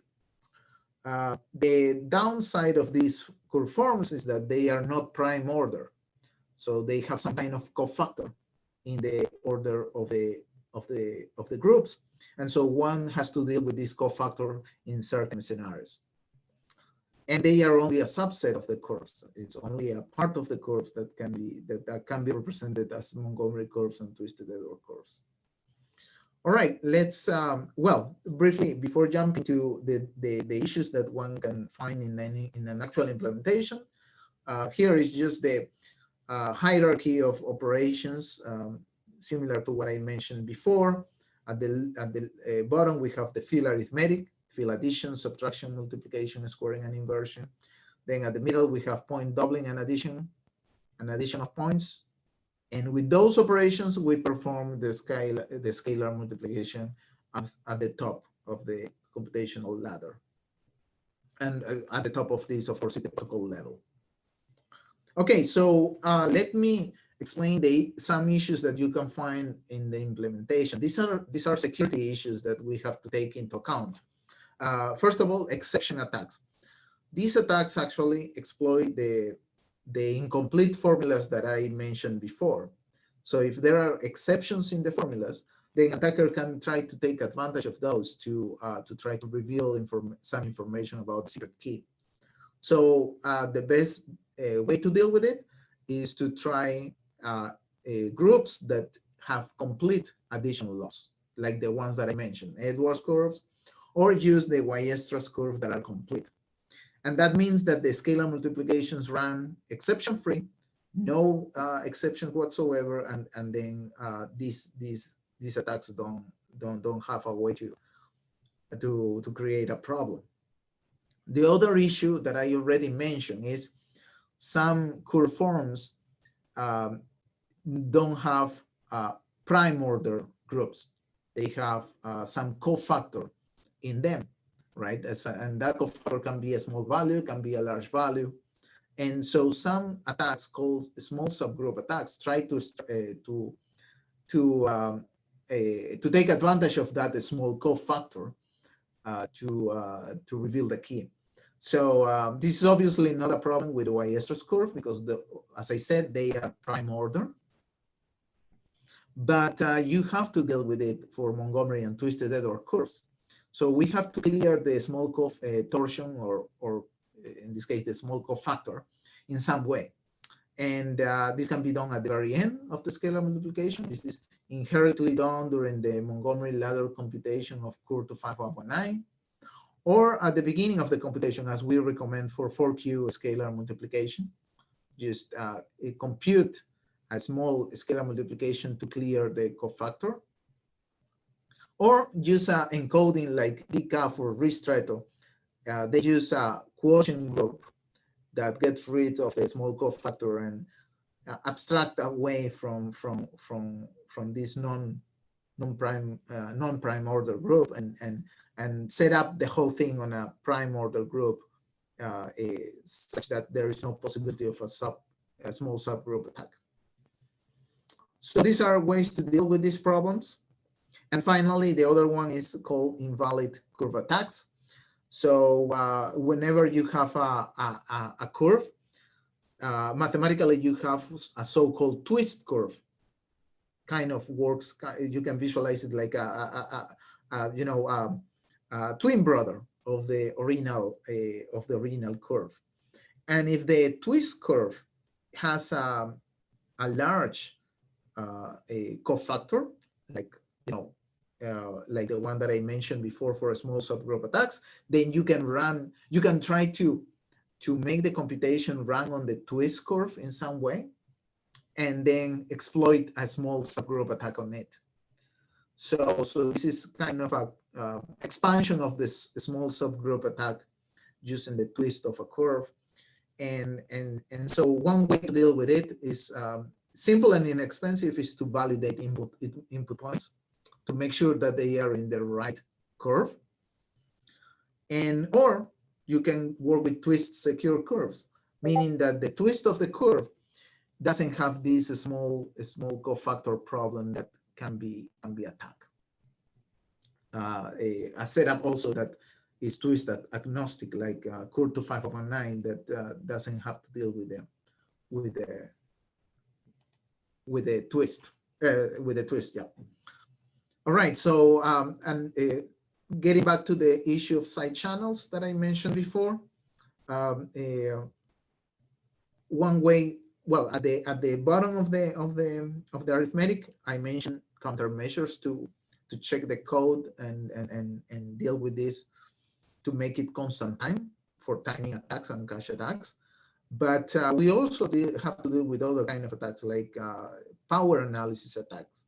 For simple power analysis attacks and timing attacks, we can actually do the scalar multiplication, use regular arithmetic, or a regular, what I call a regular algorithm, meaning that we do the same kind of operations every time, so that the attacker only see a repeating pattern that doesn't leak anything about the secret key. So there are many regular algorithms for scalar multiplication out there. An alternative is use a unified addition, for example, a formula for addition that also works for doubling, and I will illustrate this solution later on. But just to highlight that the case of the unified addition can be expensive, because those unified addition formulas are sometimes expensive to implement. Now we have, as I said, many regular scalar multiplication algorithms out there. For the case of fixed-based scalar multiplication, for the case of variable-based scalar multiplication, and also we have the Montgomery ladder.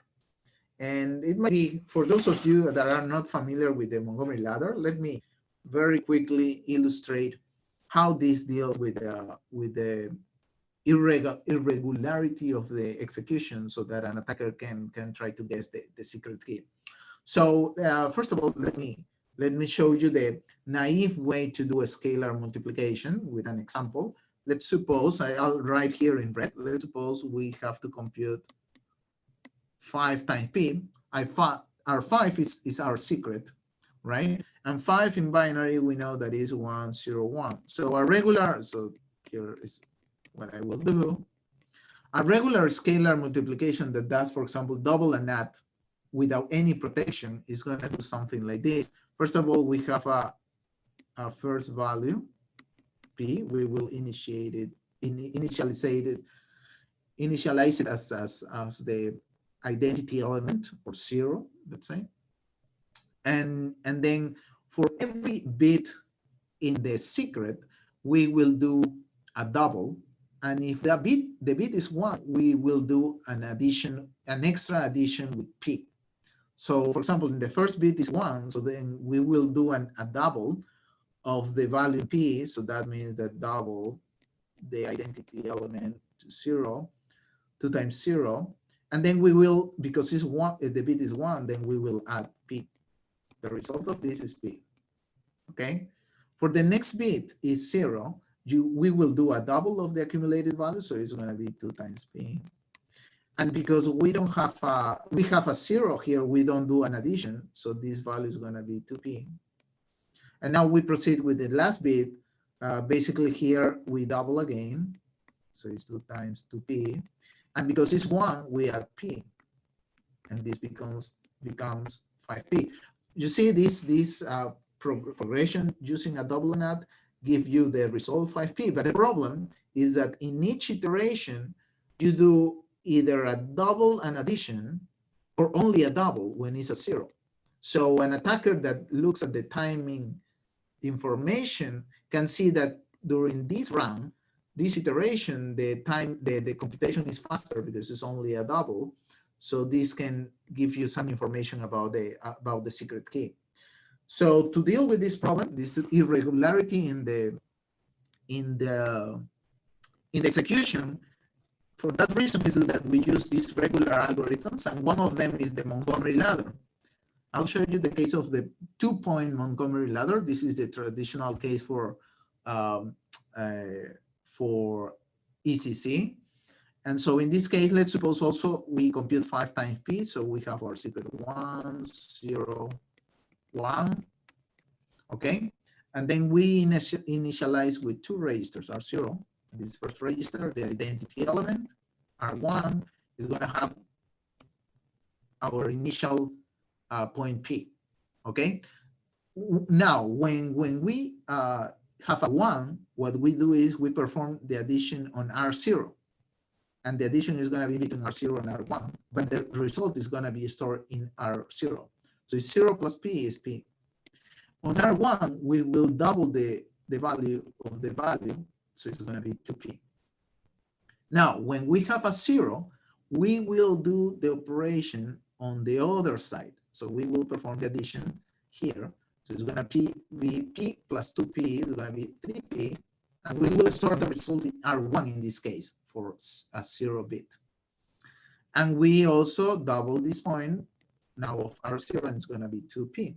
Finally, with 1, the result is going to be the addition of 2P plus 3P, and now it's going to be on this side because it's a 1. This is going to be 5P, and we double the value in the other register, so it's 6P. Now the result is always going to be in R0, so meaning that here is the result as we wanted. The nice thing about this regular execution is that you can see that the operation is always a double and not, double and not in every iteration. So it's easier to make it constant time or regular to deal with simple side channel attacks, for example. All right, so this is an example of a 2-point Montgomery ladder and a regular execution to show how we add protections at the algorithmic level of the scalar multiplication. Okay, let's to finish the discussion about ECC, and before jumping to Psych, the last part of this tutorial, let me just mention one thing about statistics of the performance of ECC. So ECC over prime fields has experienced a dramatic speed up over the years, and this is a combination of better computers, better elliptic curve algorithms, and better finite fields. But I want to illustrate the kind of performance that, or the kind of improvement that we have seen over the years. These are timings in clock cycles of computing variable-based scalar multiplication for different curves that existed or were proposed, many years ago. Like, for example, in the 2000s, NISP 256, then came curve 2519. Then we began to exploit endomorphisms began to be more interesting starting in 2008 with this GLS 1271 curve.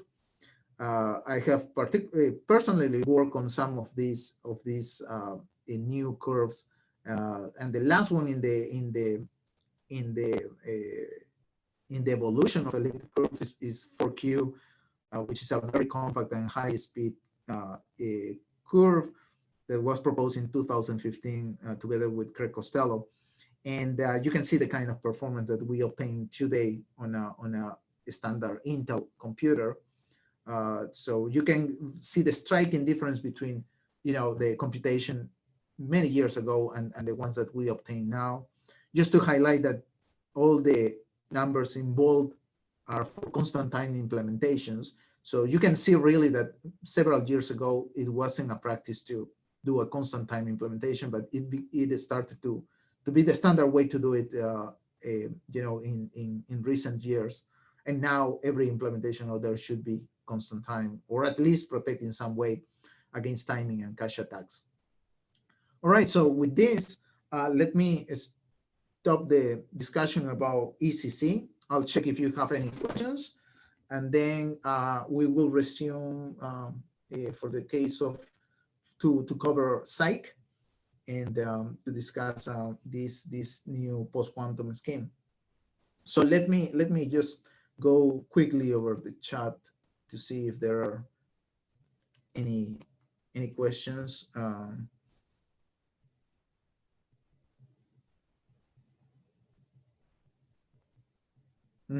Okay.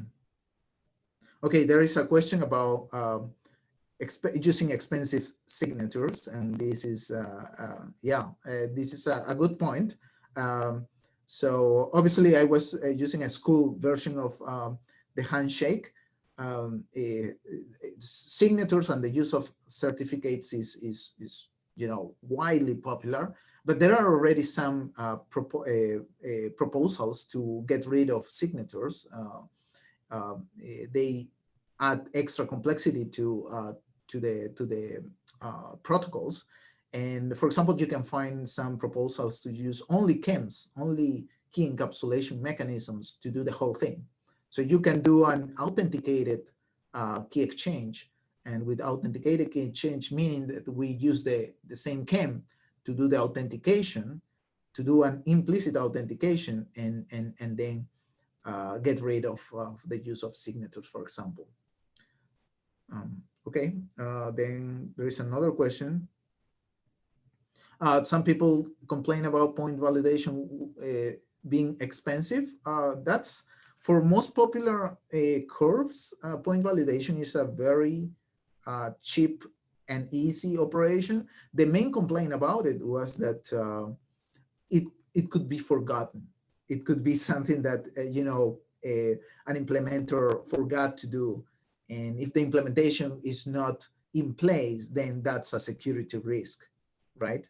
And I think that was the main complaint about having an explicit point validation.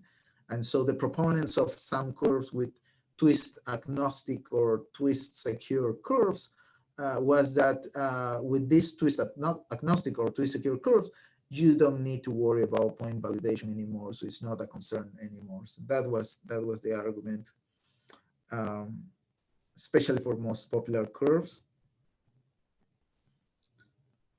And can we hope to see similar speedups for isogeny-based computation? We are seeing a lot of speedups for isogeny-based computations, and I'll explain this in this last part of the tutorial that I'm going to start. So this is a especially attractive area for me because I'm actively working on it. So some stuff is really stuff that I have been working on with many collaborators and in the last few years, and now people is beginning to pay attention because it has very nice features. And also has some very difficult challenges, especially in performance. Psych is the one that has the smallest public keys in the NIST competition, but also is one of the slowest ones. So it's kind of expensive to compute Psych. But here comes the good news, is that we have been improving that performance quite a lot, and we continue improving the performance. And I think we are getting to a very practical performance for many applications. But it's a challenge to make it even faster and to make it feasible for even smaller devices like IoT devices where computations can be expensive. All right, so let's jump to Psych. I hope to cover some of the theory so that you know what's going on there and maybe motivate you to work on some related area here. So Psych is based on this SIDH protocol, super singular isogeny Diffie-Hellman key exchange, that was proposed by David Zhao and Luca Di Feo in 2011. And there were already some isogeny schemes out there at that time, but the problem is that they were based on ordinary curves. So there are two buckets of curves out there. One's called ordinary, and the other ones are called super singular curves with special properties. People didn't pay attention to super singular curves because they were insecure for classical ECC. But it happens that for isogeny-based crypto, they are very efficient. They have much better performance than ordinary curves and ordinary isogenies. And also the fact that for super singular isogenies, there is no sub-exponential attack on them. On ordinary curve, there is a sub-exponential attack. So there is exponential complexity of the best classical and quantum attacks for SIDH and Psych, which is very nice. It gives you some guarantee, tells you a lot about the security of these schemes. So Psych, based on SIDH, was designed in 2017. Myself, together with several co-authors that are part of the Psych submission, and is the in-CCA secure version of SIDH, right? So SIDH doesn't offer protection against active attackers. The CCA feature of Psych make it secure against active attackers. All right, so this is the stuff that we review for elliptic curve, but we will expand it from there, and you will see the similarities with ECC. So we have again here our y-stress curve. We will work over a large prime characteristic field, and again we have in this case we will let's work on an extension field L, and again we have points that are defined by coordinates x, y. So we have a bunch of points, and together with the identity element 0 represented by 0 here, we can form an abelian group again, and with this we will have a group addition law, right? Now some additional things that we have to know to work with isogenies is that we now work with isomorphism classes. And isomorphism classes are basically groups of curves that have a common J invariant. So J invariant is the distinguishing property. Common J invariant for an elliptic curve means that belongs to some isomorphism class.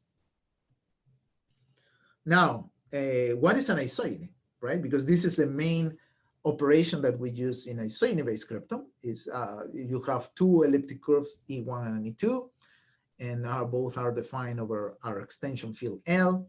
And now an isogeny is basically a non-constant rational map that maps E1 to E2, and the mapping preserves the identity element.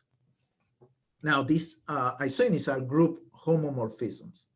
And to remind some of you of what a group homomorphism is, you can look at the screen. Let's suppose we have our two groups, E1 and E2, and we have a group operation. Let's just, for the example, let's say this is this operator, and E2 is, let's say, this operator, okay?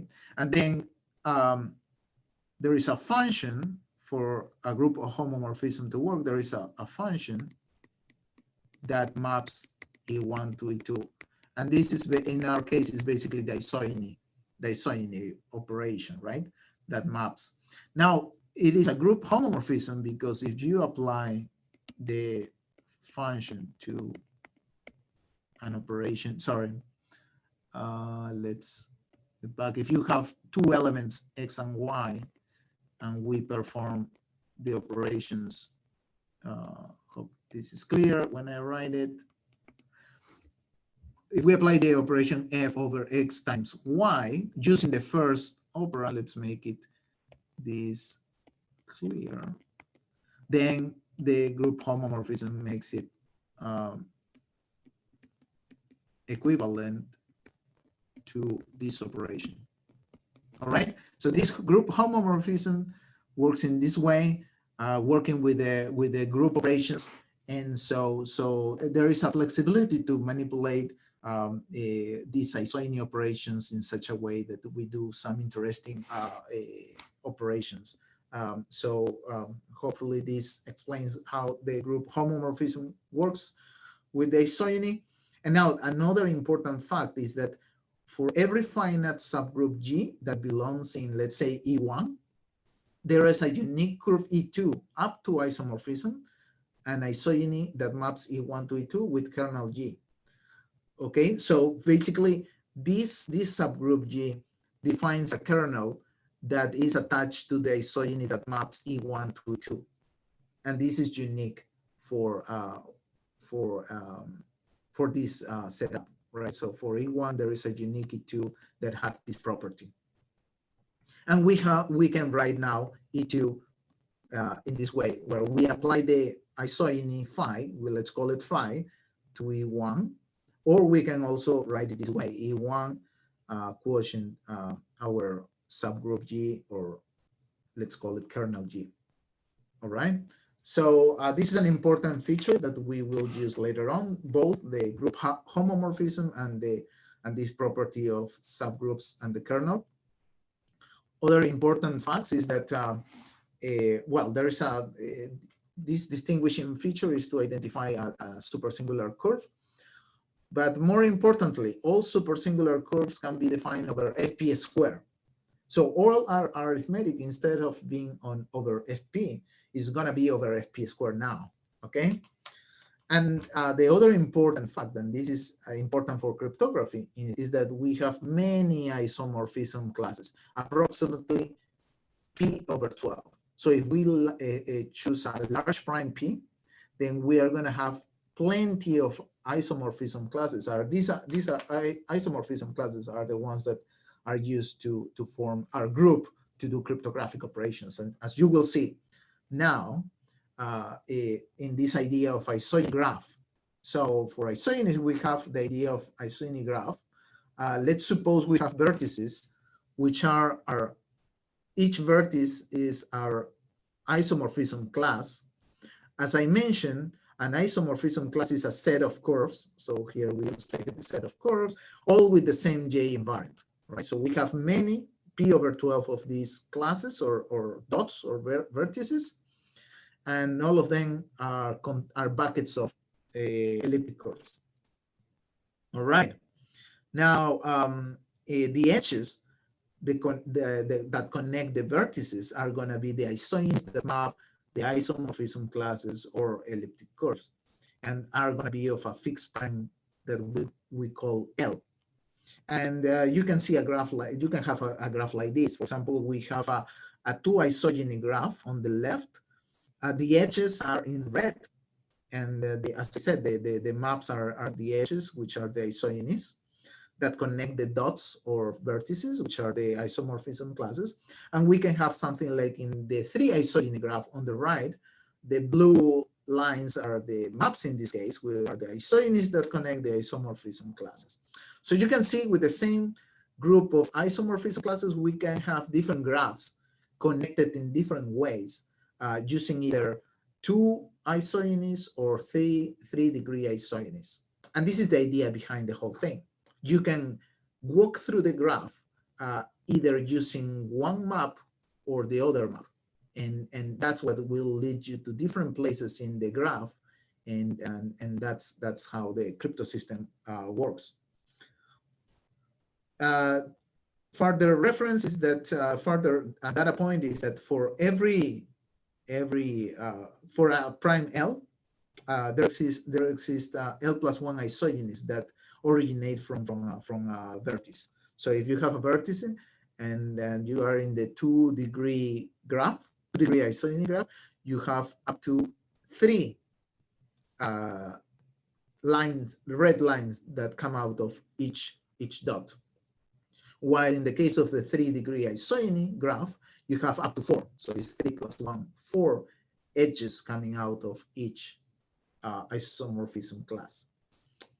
All right. Now let's explain how SIDH works. So now we have the idea of this isogeny graph, and so let's see how SIDH works in a very high level first. So let's suppose Alice works in red, Bob works in blue. We have in the screen the expanded isomorphism classes. So the dots now are expanded to full circles where we have many elliptic curves per circle. And now the protocol starts by setting up a specific elliptic curve in an isomorphism class. We call it E0. And now Alice is going to create a secret isogeny called here phi A. And with that secret isogeny is going to map E0 to some curve called EA that is going to land on another isomorphism class. Bob is going to do the same with a secret 5B, and is going to land on a different isomorphism class, and the curve is called EB here. Now, they exchange EA and EB. These are their public keys, actually. EA is public key of Alice, EB is public key of Bob. So they exchange them, and now the computation with those public keys continues. Now Bob continues from the Alice public key and creates another secret 5B prime isogeny, and with that he lands in a curve that, let's call it EBA, E sub BA. And Alice do the same with Bob's secret, or sorry, Bob public key, and creates another a secret isogeny 5A prime. And with that, she's going to be able to land on a curve that we call it here E sub AB. And for the mathematics behind isogenies and using the group homomorphism, it happens that they will land on the same isomorphism class. That means that these two curves here have the same J invariant, and now the J invariant can be used as the shared secret to set up the, to finish the communication, or well, to start communicating with using this shared secret. All right, so this is basically SIDH in a nutshell, but there are more details behind the curtains. This was a basic explanation. Let me give you a deeper explanation for those of you that are more interested in the mathematical details. First of all, I mentioned that we work with a 2-degree isogeny and 3-degree isogeny. So for example, we can use 2 isogenies for Alice and 3 isogenies for Bob. Okay, so basically what it means is that Alice is going to work with a torsion subgroup that is power of 2, and Bob is going to work with the torsion subgroup that is power of 3.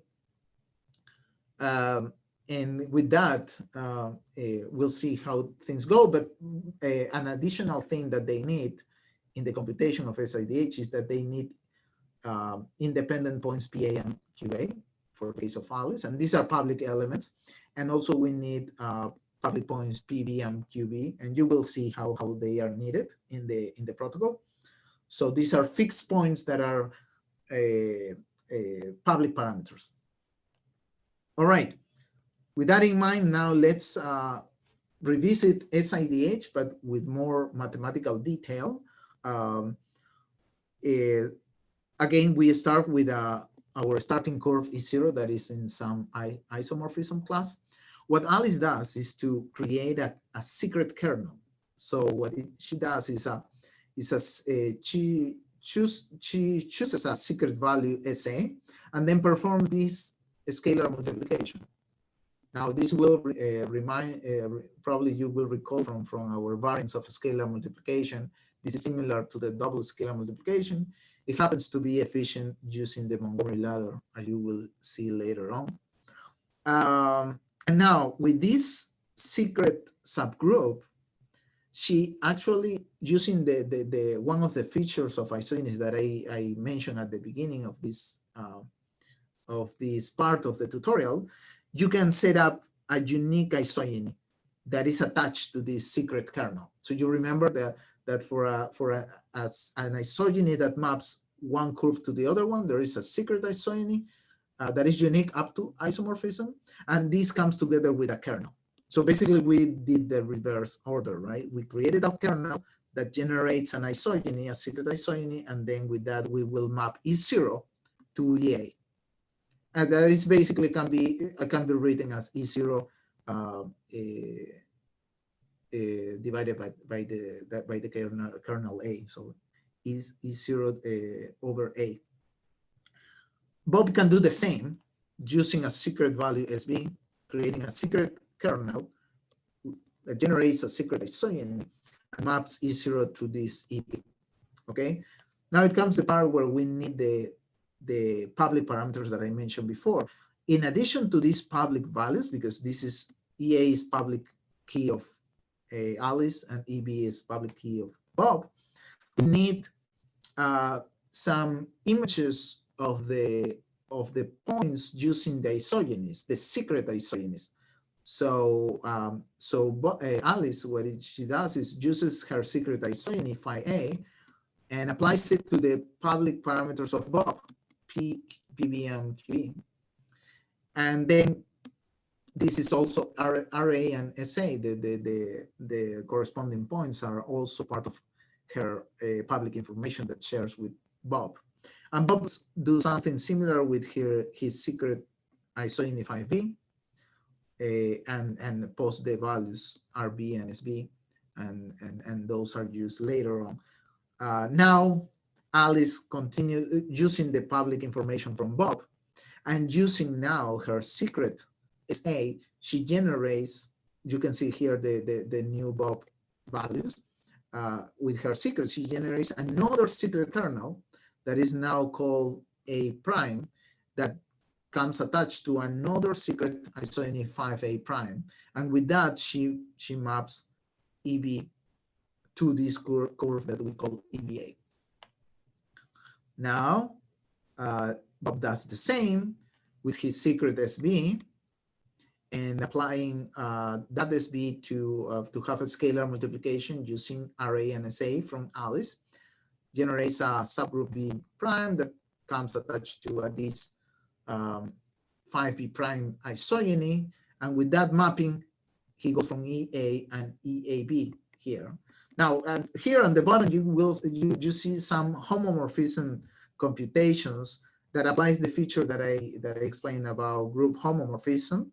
And with that, applying the same procedure that I explained before, then it happens that these two curves EA and EBA fall in the same isomorphism class. They are actually equivalent or equivalent up to isomorphism.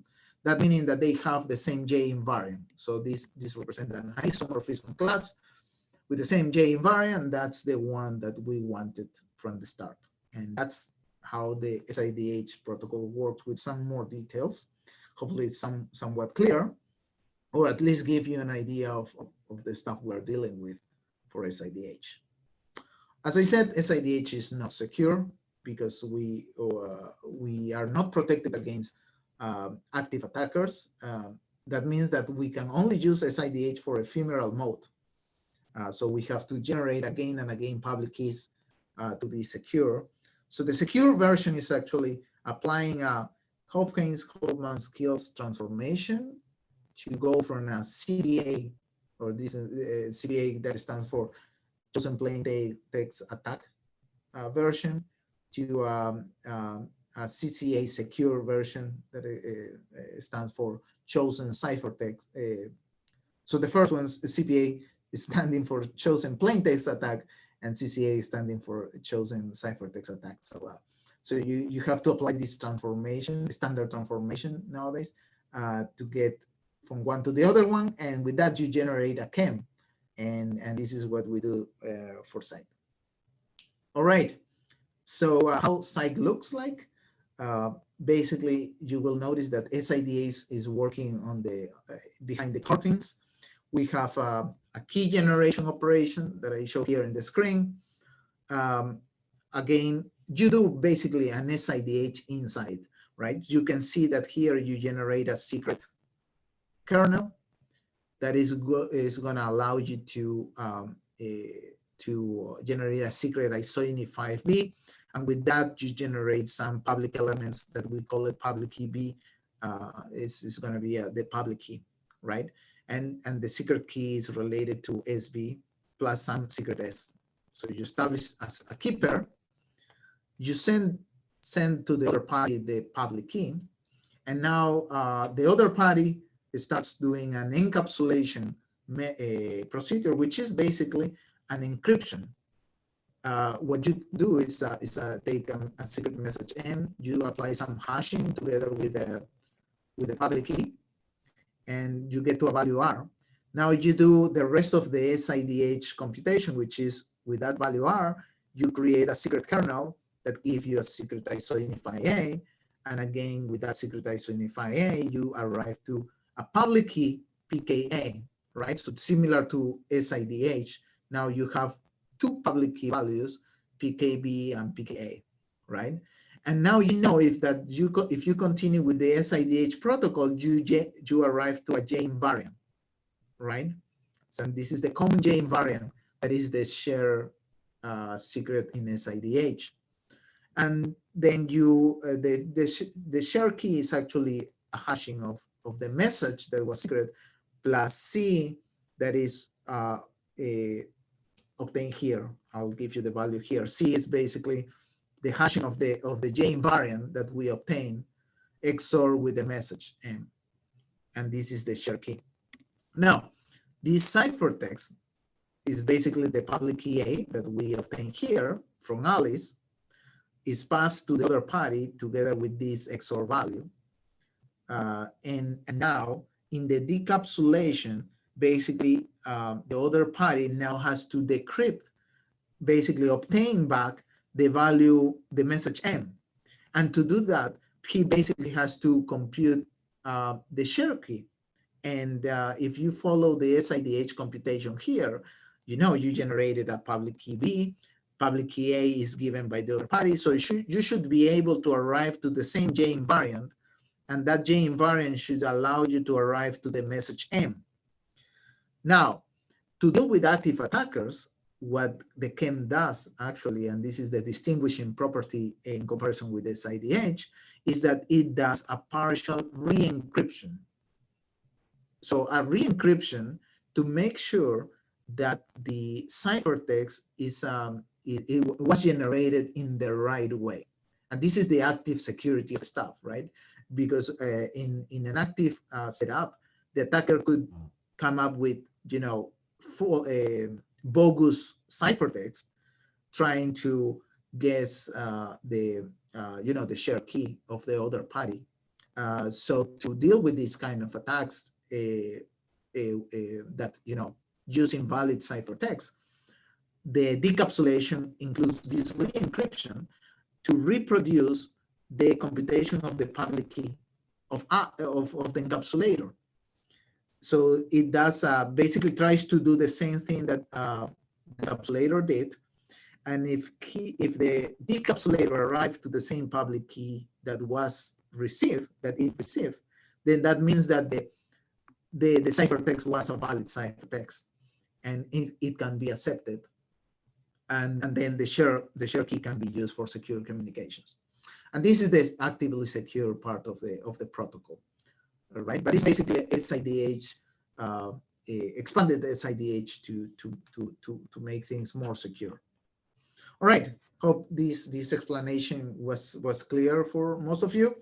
Let's now go in the we have half an hour left for this tutorial. I'll try to go through some implementation details of Psych. So let's do this. We have the, as before, as in ECC, we have the field arithmetic at the very bottom, but now we are dealing with FP square arithmetic. So on top of FP, we have to deal with the FP square arithmetic. Then we have the intermediate level, that is the point and curve and isogeny arithmetic. We have point doubling, point addition, but also point triplings and isogeny computations. Then in the next level, now we are dealing with the computation of the kernels. So I mentioned that we need a Montgomery ladder for this operation to come up with the kernels of this form, and also to compute the large degree isogenies, right? Because we are generating kernels using scalar multiplications and then applying the isogeny to map from one curve to the other. So these operations explain what's going on there. And finally, at the top level, we have SIDH and SEC, right?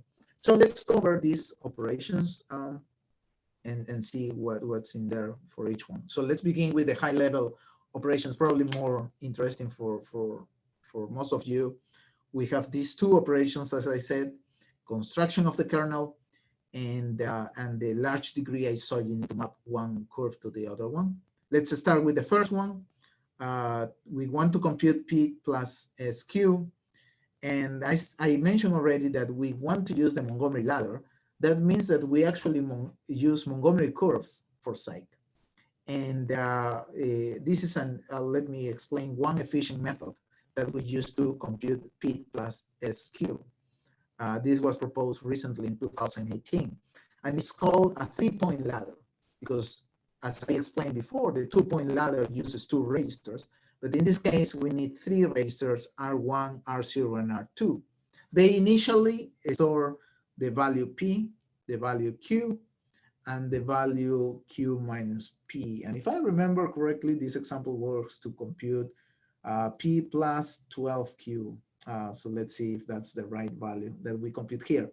Oh yeah, 12, right? Because it's here, the secret is S, is 12 here. So we have to go scanning the bits one by one. So let's scan the first bit is 0. In this kind of ladder, what we do is first we do the addition between R0 and R2 when the value is 0. So we add these 2 values, it's 2Q minus P, and then we double R0, so it's 2Q. The next bit is 0 again, so we perform the addition between R0 and R2 again. So in this case, it's 4Q minus P, and we double again R0, which is 4Q. Now the next bit is 1, which means that now we have to perform the addition with the other register. So we are adding 4Q plus P, and it's right here below, and we still continue doubling R0, sorry. So we get HQ here. The next bits continue in the same fashion, 1 and 0, and you will see that at the very end, the result is in R1. It's always in R1, and it's contained here. And as in the 2-point Montgomery ladder that I explained before, you have the same pattern here. It's always an addition and a doubling.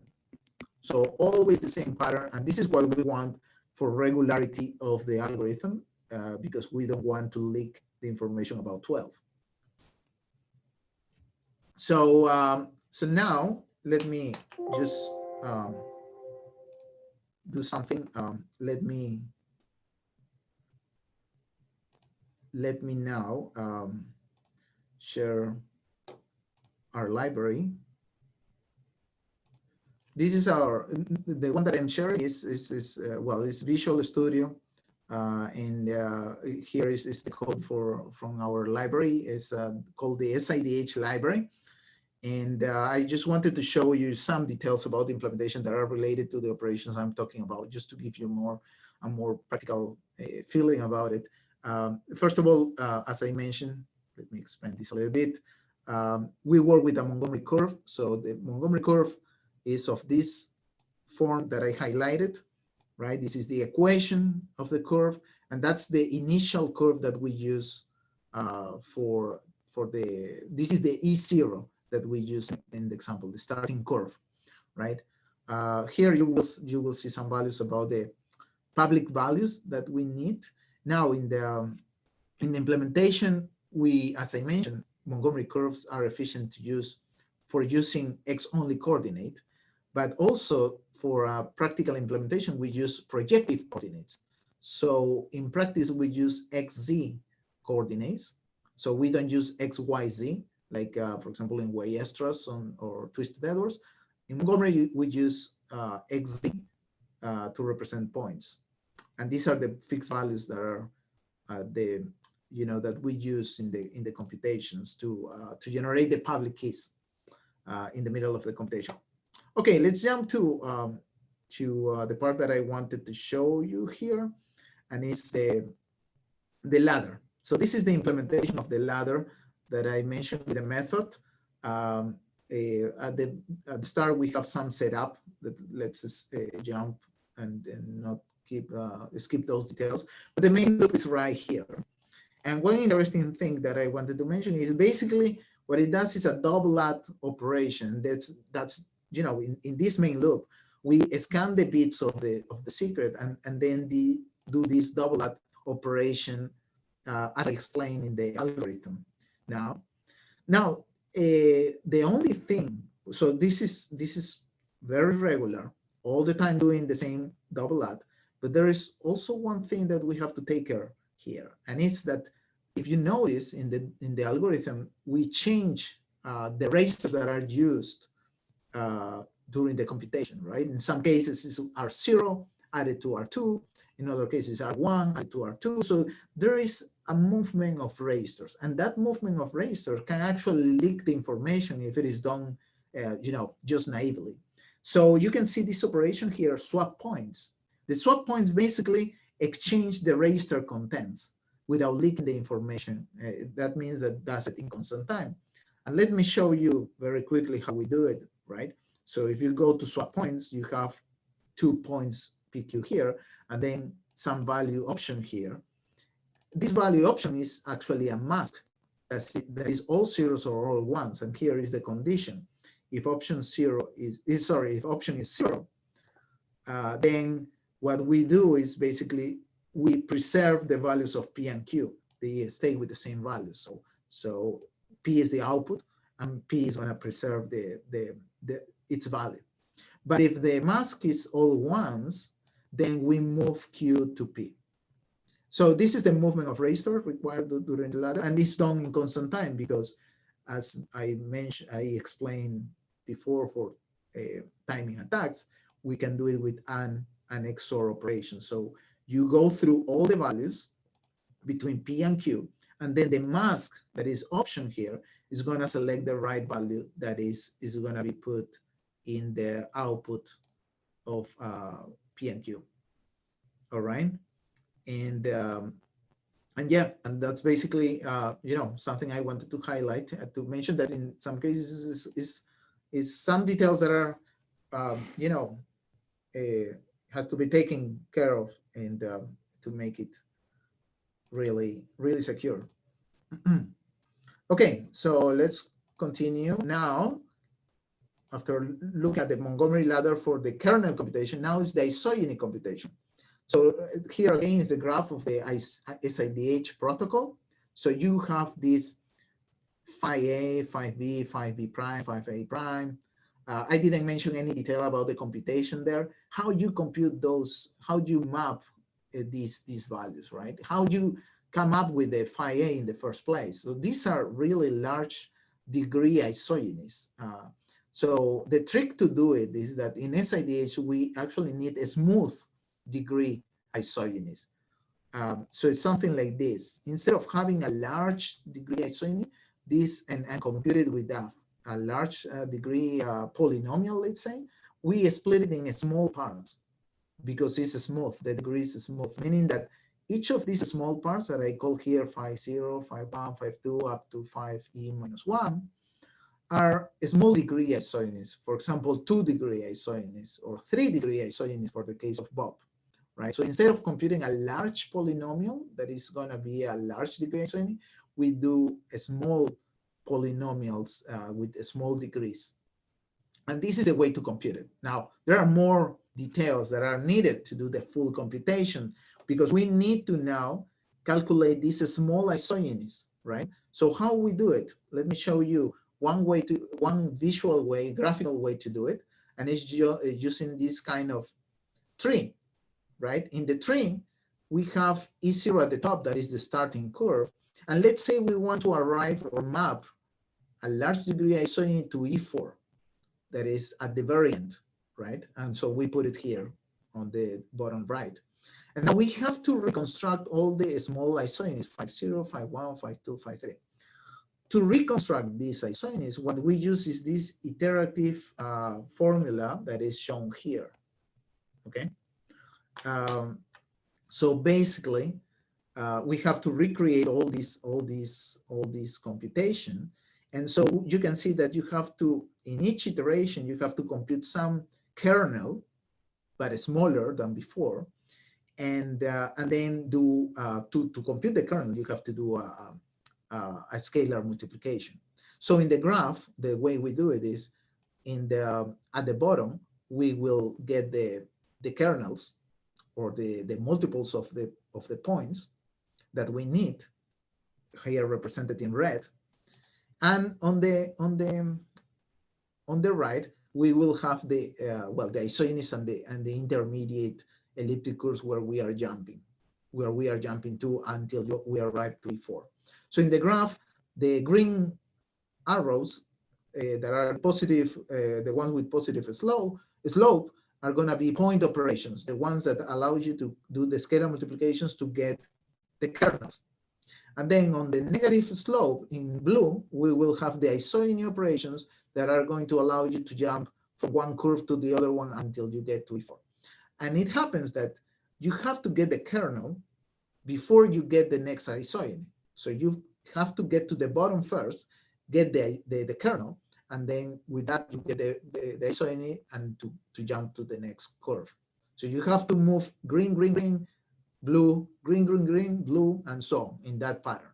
Okay, but there is a way that is more efficient to do it, and I'll show you here.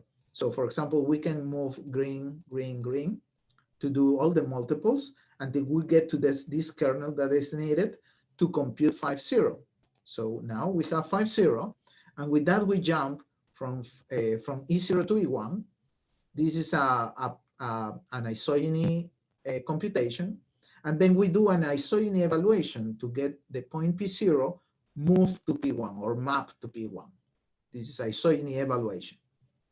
Now we need to compute phi1 to do the next jump. So we need this kernel at the bottom, 3 to the 3 times P1.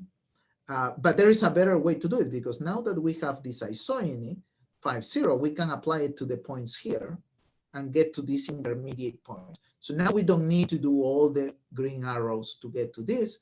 We can just apply 50 and get to this bottom.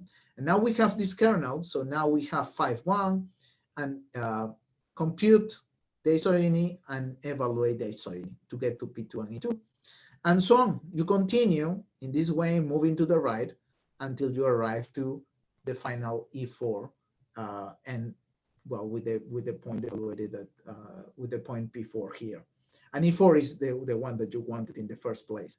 So with these small isogenies, we can, construct kernels and construct isogenies to get to these values. All right, and here is just comparing the naive version versus the optimal version, and yeah. So before going to the field arithmetic, let me now jump again to our library, just to show you, give you a feeling of what an isogeny computation is. So in the library, this is again the SIDH library. We have formulas, typical formulas to compute the point doubling, for example. These use squarings, multiplications, and these additions and subtractions over FP square. Nothing unusual there. Let me show you the isogenies that we use in our formulas.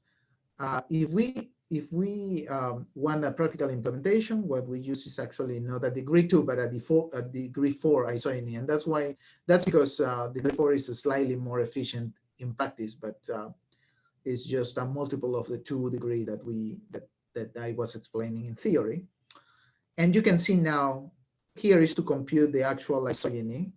The formulas are simple, and basically use the same operations that a doubling or a point addition requires. So just a bunch of squares and additions. And that's why we use these small degree isogenies. As I explained before, the formulas would be huge if we use a large degree isogeny directly. So that's why we use a small degree isogenies. And here is the evaluation of the point. So the two operations that I mentioned before, the computation of the isogeny to get the curve. So the curve is going to be represented by some coefficients of the equation of the elliptic curve.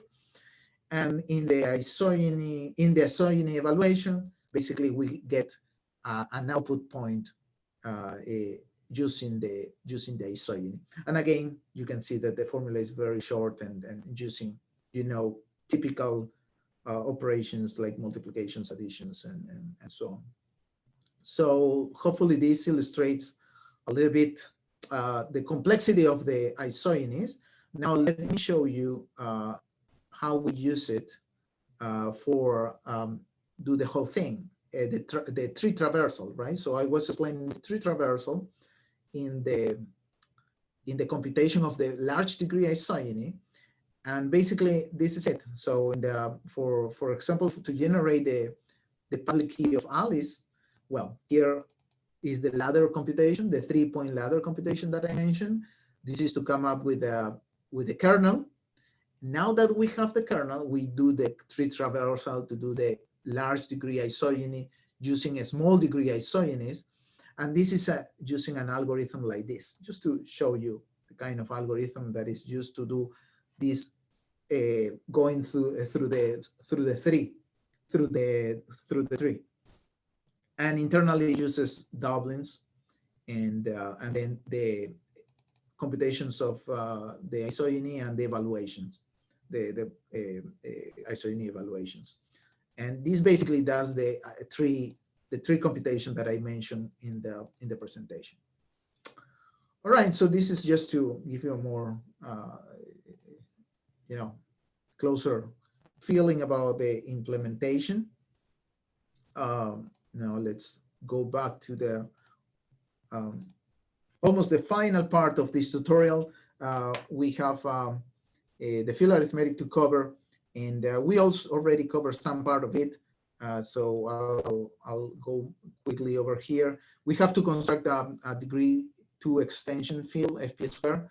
And for our case, it's very simple. We take the prime congruent 3 modulo 4, meaning that the irreducible polynomial that is used to construct the extension field can be as simple as I squared plus 1 equals 0, where I is the imaginary value.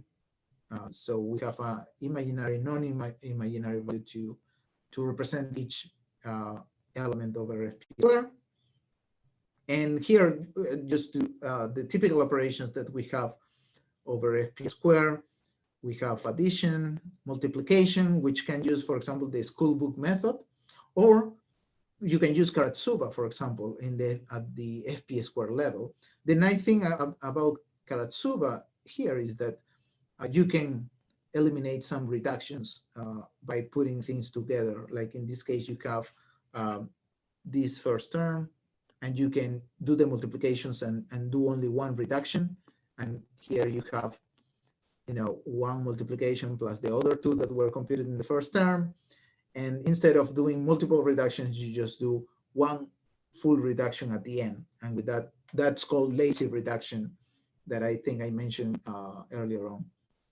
Squaring is similar, and inversion also the typical case.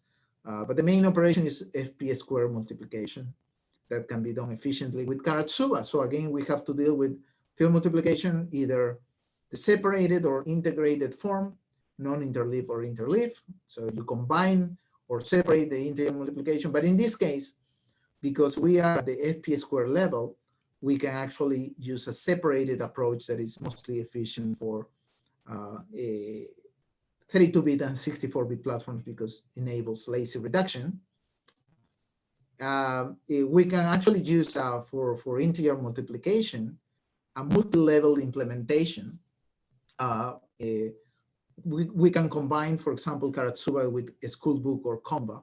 We can use Karatsuba at the highest level and a school book or Comba at the lowest level. And the reason for this is because for x64, for example, we have a limited number of registers, and Karatsuba needs many registers. And also, we have availability of a carry preserving instructions like MULEX, for example. So you can use school book at very efficiently. So in that case, for example, if you use one level Karatsuba at the top to apply lazy reduction, as I explained, then you can apply school book at the bottom two levels, and have a 3-level multiplication for the whole field multiplication. And for ARM, for example, we have plenty of registers. So in that case, Karatsuba is more efficient because, as I said, Karatsuba needs many registers. And since we have many in ARM V8 specifically, then we can do, for example, 2-level Karatsuba and only 1 level at the bottom Comba. And that could be efficient. So it's a mixture of techniques depending on the platform to do the field multiplication. But again, the EFP2 multiplication, FP2 multiplication is Karatsuba basically to do carry lazy reduction. To mention that SIDH primes are a special form, so we use some similar stuff to Montgomery reduction. Actually, it's a specialized Montgomery reduction. If you recall, Montgomery reduction is basically the first line here that I show. You do this kind of operation with a pre-computed Montgomery constant P prime, but with Karatsuba values, with psi primes, we can simplify the computations and arrive to something like this. And that's because the special primes on psi are 2 to the, it's a power of 2 multiplied by a power of 3 minus 1. So we can arrive to a simplified Montgomery multiplication like the one at the bottom.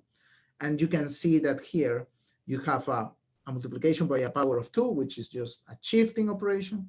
And also the P prime in the, when you do a radix R Montgomery reduction, you have this congruence. Basically, P prime modulo 2 to the computer word size is equivalent to 1. So you can just get rid of this multiplication completely. So it's a specialized Montgomery reduction that we use in practice, which speeds up the computation.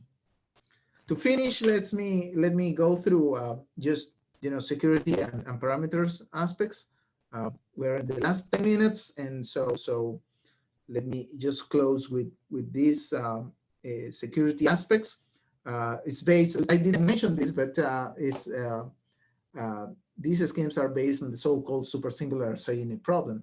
Basically, the difficulty to compute the isogeny given 2 points P and Q and 2 curves E1 and 2. It's very difficult to come up with a large degree phi that maps both curves. And nowadays, the most efficient cryptanalytic algorithm to deal with psi, to break psi and SIDH is VOW. It's called VOW, that stands for Van Oorschot-Wiener. That is a collision finding algorithm and has this complexity, where S is the search space. It's basically here you can see it is the prime P to the 1/4, to the power 1/4. And then divided by the square of the storage requirement, that is W. And for the analysis, W was set up 2 to the 80. And with that, setting up 2 to the 80 plus giving certain sizes of P, we arrive to certain parameters of psi. And here they are the ones that we submitted to the NIST competition with bit length 434, 503, 610, and 751. They are relatively large primes to deal with levels 1, 2, 3, and 5. And that's why the implementation is kind of expensive because the primes are somewhat large, and also, well, you have to do all the isogeny computations. But the nice thing is that if you look at the sizes of the public key and the ciphertext, we have a standard and compressed forms. They are the smallest there in the competition. So it's an expensive computation, but small public keys and ciphertext. And to give you an idea of the state of the art results of these implementations, well, I already talked about the SIDH library. It's available in GitHub, where we have all our parameters there, with multiple implementations for x64 and also for ARMv8. And it's written in constant time. And here are the results for the library, adding the cost of encapsulation and decapsulation for the different parameters. And you have the cost in cycles, millions of cycles, and also in time, in milliseconds. You can see that the performance can be considered practical. But a few years ago, only in 2015, the computation required hundreds of milliseconds and wasn't even implemented in constant time. So this is fully constant time, and these numbers continue dropping. So a nice speed up over the years in several orders of magnitude. And we continue doing so. And we encourage the community to also look at this and try to come up with better algorithms, faster algorithms. Here's the case of 64-bit ARM. Also, the timings there are much better. This was close to seconds a few years ago, and now we are about 30, 40 milliseconds. The good news is that there is even more recent research that have faster implementations than this. And let me just jump to those.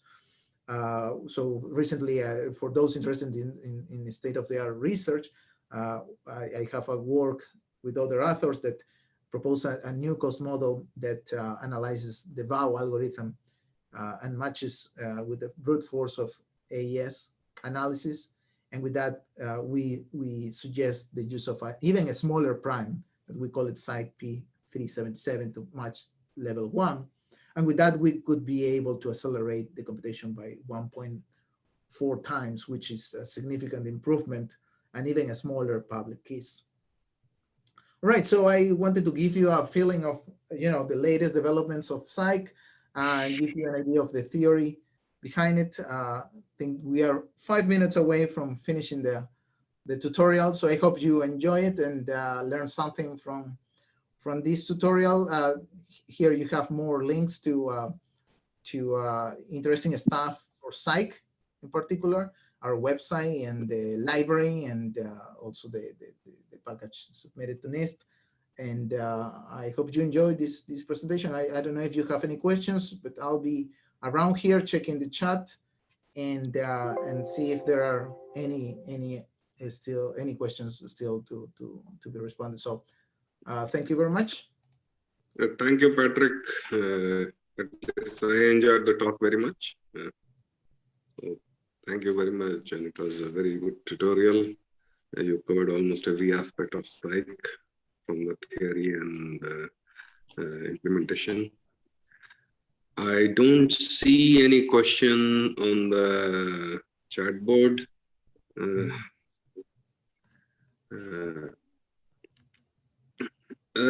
One question I want to ask, and I'm guessing you have been asked the same question many times already. What about the signatures? What is the scenario with respect to signatures? Okay, the case of signatures is a little bit more complicated. Isogeny-based signatures is a hot topic nowadays. The signature computation is more expensive in the case of isogenies.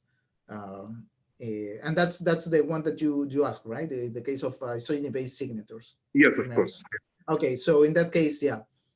So signatures are more expensive, but the improvements have been also going on for especially lately.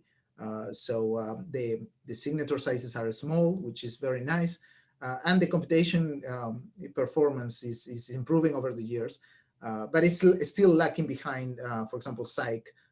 Key exchange is still the most efficient computation over isogenies.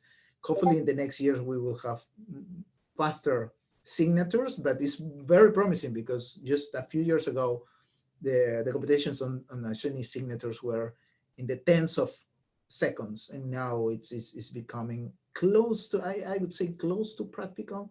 I think in the Asia the paper that got the best paper award proposed a new signature scheme, and that already gets to I would say close to practical performance. So that it's a very promising area, and it's a hot research topic nowadays. Okay. Thank you, Patrick. I think probably to address one more, I see one question at the very end that is okay, regarding the speed ups on isogeny-based computations. Yes, that's what I talked at the very last of the tutorial. So yes, the improvement has been dramatic, right? Like hundreds of milliseconds a few years ago, and now we are talking about getting close to 1 millisecond. So several orders of magnitude of improvement in only a few years. So, and this is continuing. So the promising is very promising. Now, in comparison with lattices, of course, yeah, still a couple of order of magnitudes more expensive to compute, but public keys are smaller for SIG. So maybe in some scenarios it can compensate by the small public keys. But the thing to remember is that lattice schemes security is not written in stone. So the main thing that we have to have in mind is that we have to have different cryptographic tools for our security. We cannot rely only on one specific problem. In this case, for example, lattices.